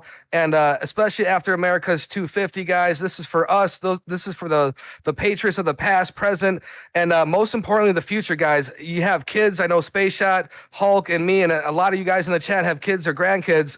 This is for them, patriots, and we're never going to give it back to the communists, to the socialists, to the enemy, and infiltration instead of invasion, baby. This is our time. Thank you so much for making this part of our own history.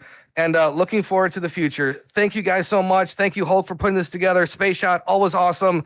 And hit that thumbs up, repost on the way out, and grab some stickers at tronanon.com. Love you guys. We'll see you tomorrow. We'll see you the next day or the next. Have faith, be encouraged, and dig, meme, and pray. Where we go one, baby, we go all. We're here. Awesome. Mr. Space Shot. Booms. Yeah, great show, guys. Always a blast here, and I'm loving, what we're doing here, as far as what President Trump is displaying for us, and again, I always look at him as the ringleader of the circus, and he doesn't appear to me to be, worried, concerned. He doesn't, put it this way, he don't look like Gavin Newsom looked, right? Whenever you see him talk, he doesn't look like that ever. So yeah, he's always gotten it right. He seems to see the future somehow, and like he said before, I always get things right, and as the drops told us, has POTUS ever made a statement that didn't come out to be true, blah blah blah blah blah. So yeah, I think we are in good hands, like Tron said, and always a great show there, Hulk and Mr. Tron as well, and hope you guys can join me tomorrow at noon, and I'll probably be there with Dave on the call-in show for a little bit tomorrow night as well. We'll see if we can't get him to raid you over there, Tron. What time do you go until? You're usually till like midnight or at least, right? Yeah, I go, late. Oh, yeah. See if I can't get that to happen. But yes, thank you guys all for hanging out with us this fine evening. Hulk, you got any more thank yous, sir? I'm good.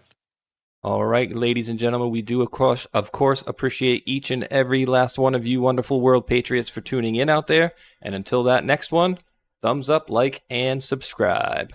Peace. Much love. Be good humans. Let's go! You're now tuned in to the Patriot News. Patriot, time to turn the sirens on. Where we go on, with no one left behind. The community we formed here is one of a kind.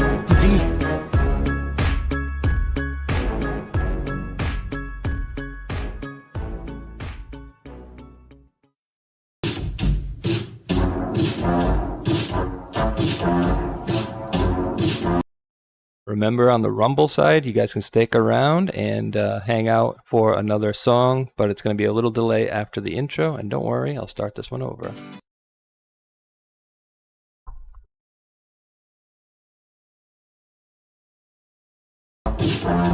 Hello, guys, something special is happening in here.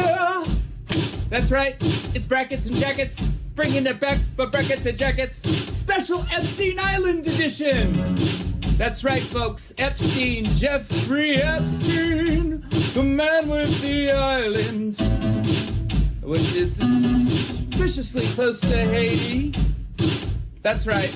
You see, this man, Jeffrey Epstein, is funding lots of people. He's funding lots of people on the street to make sure his shit doesn't get out. That's right. They want the record sealed. And they're paying a lot of people. Epstein's paying a lot of people. Oh, boy. For one, he's got a whole Mossad media matrix in America. And I would bet you anything that Alex Jones is one of them. Prove me wrong. That's right, Cappy's in the portal. Cappy's in the portal. Cappy's in the building with songs about Epstein. It's Breakfast Jackets Epstein edition. Guys, I had some epiphanies today. I had some real big epiphanies about some guys. A big network of guys and spies and lies and liars. All right, think about this for a minute, okay? The guy in Portland, the scientist that just got busted for producing CP, that guy is 1 degree of separation away from Epstein. Epstein, the investor that lives in West Palm Beach, Florida. I know a guy who lives in West Palm Beach, Florida as well. Investor as well. Also involved as well. And all is not well with these guys. The Florida boys, the Glow boys, the Scott Israels of the world. You see, Epstein is Hillary Clinton. And Epstein is Haiti. And Epstein is a big network of media assets. By the way, did you know that Steve Bannon was going to that guy for money? Also, Epstein is Epstein Oprah. Epstein is Chris Tucker. You remember him. Epstein is also Kevin Spacey. Epstein is also Prince Andrew. Epstein is also... Who else is Epstein? Who else is Epstein? Tell me. You guys know? Who else is Epstein? Is Epstein Big Pharma? Is Epstein Bryan Singer? Is Epstein Naomi Campbell? Yep, all of the above. All of the above. Who is Epstein? Epstein is the keystone of a whole motherfucking matrix. And once you pull it out, it all falls down. Dersh was there too. That's right, we're dropping red pills every day. Dropping red pills in the best kind of way. This is brackets and jackets for the denizens of islands.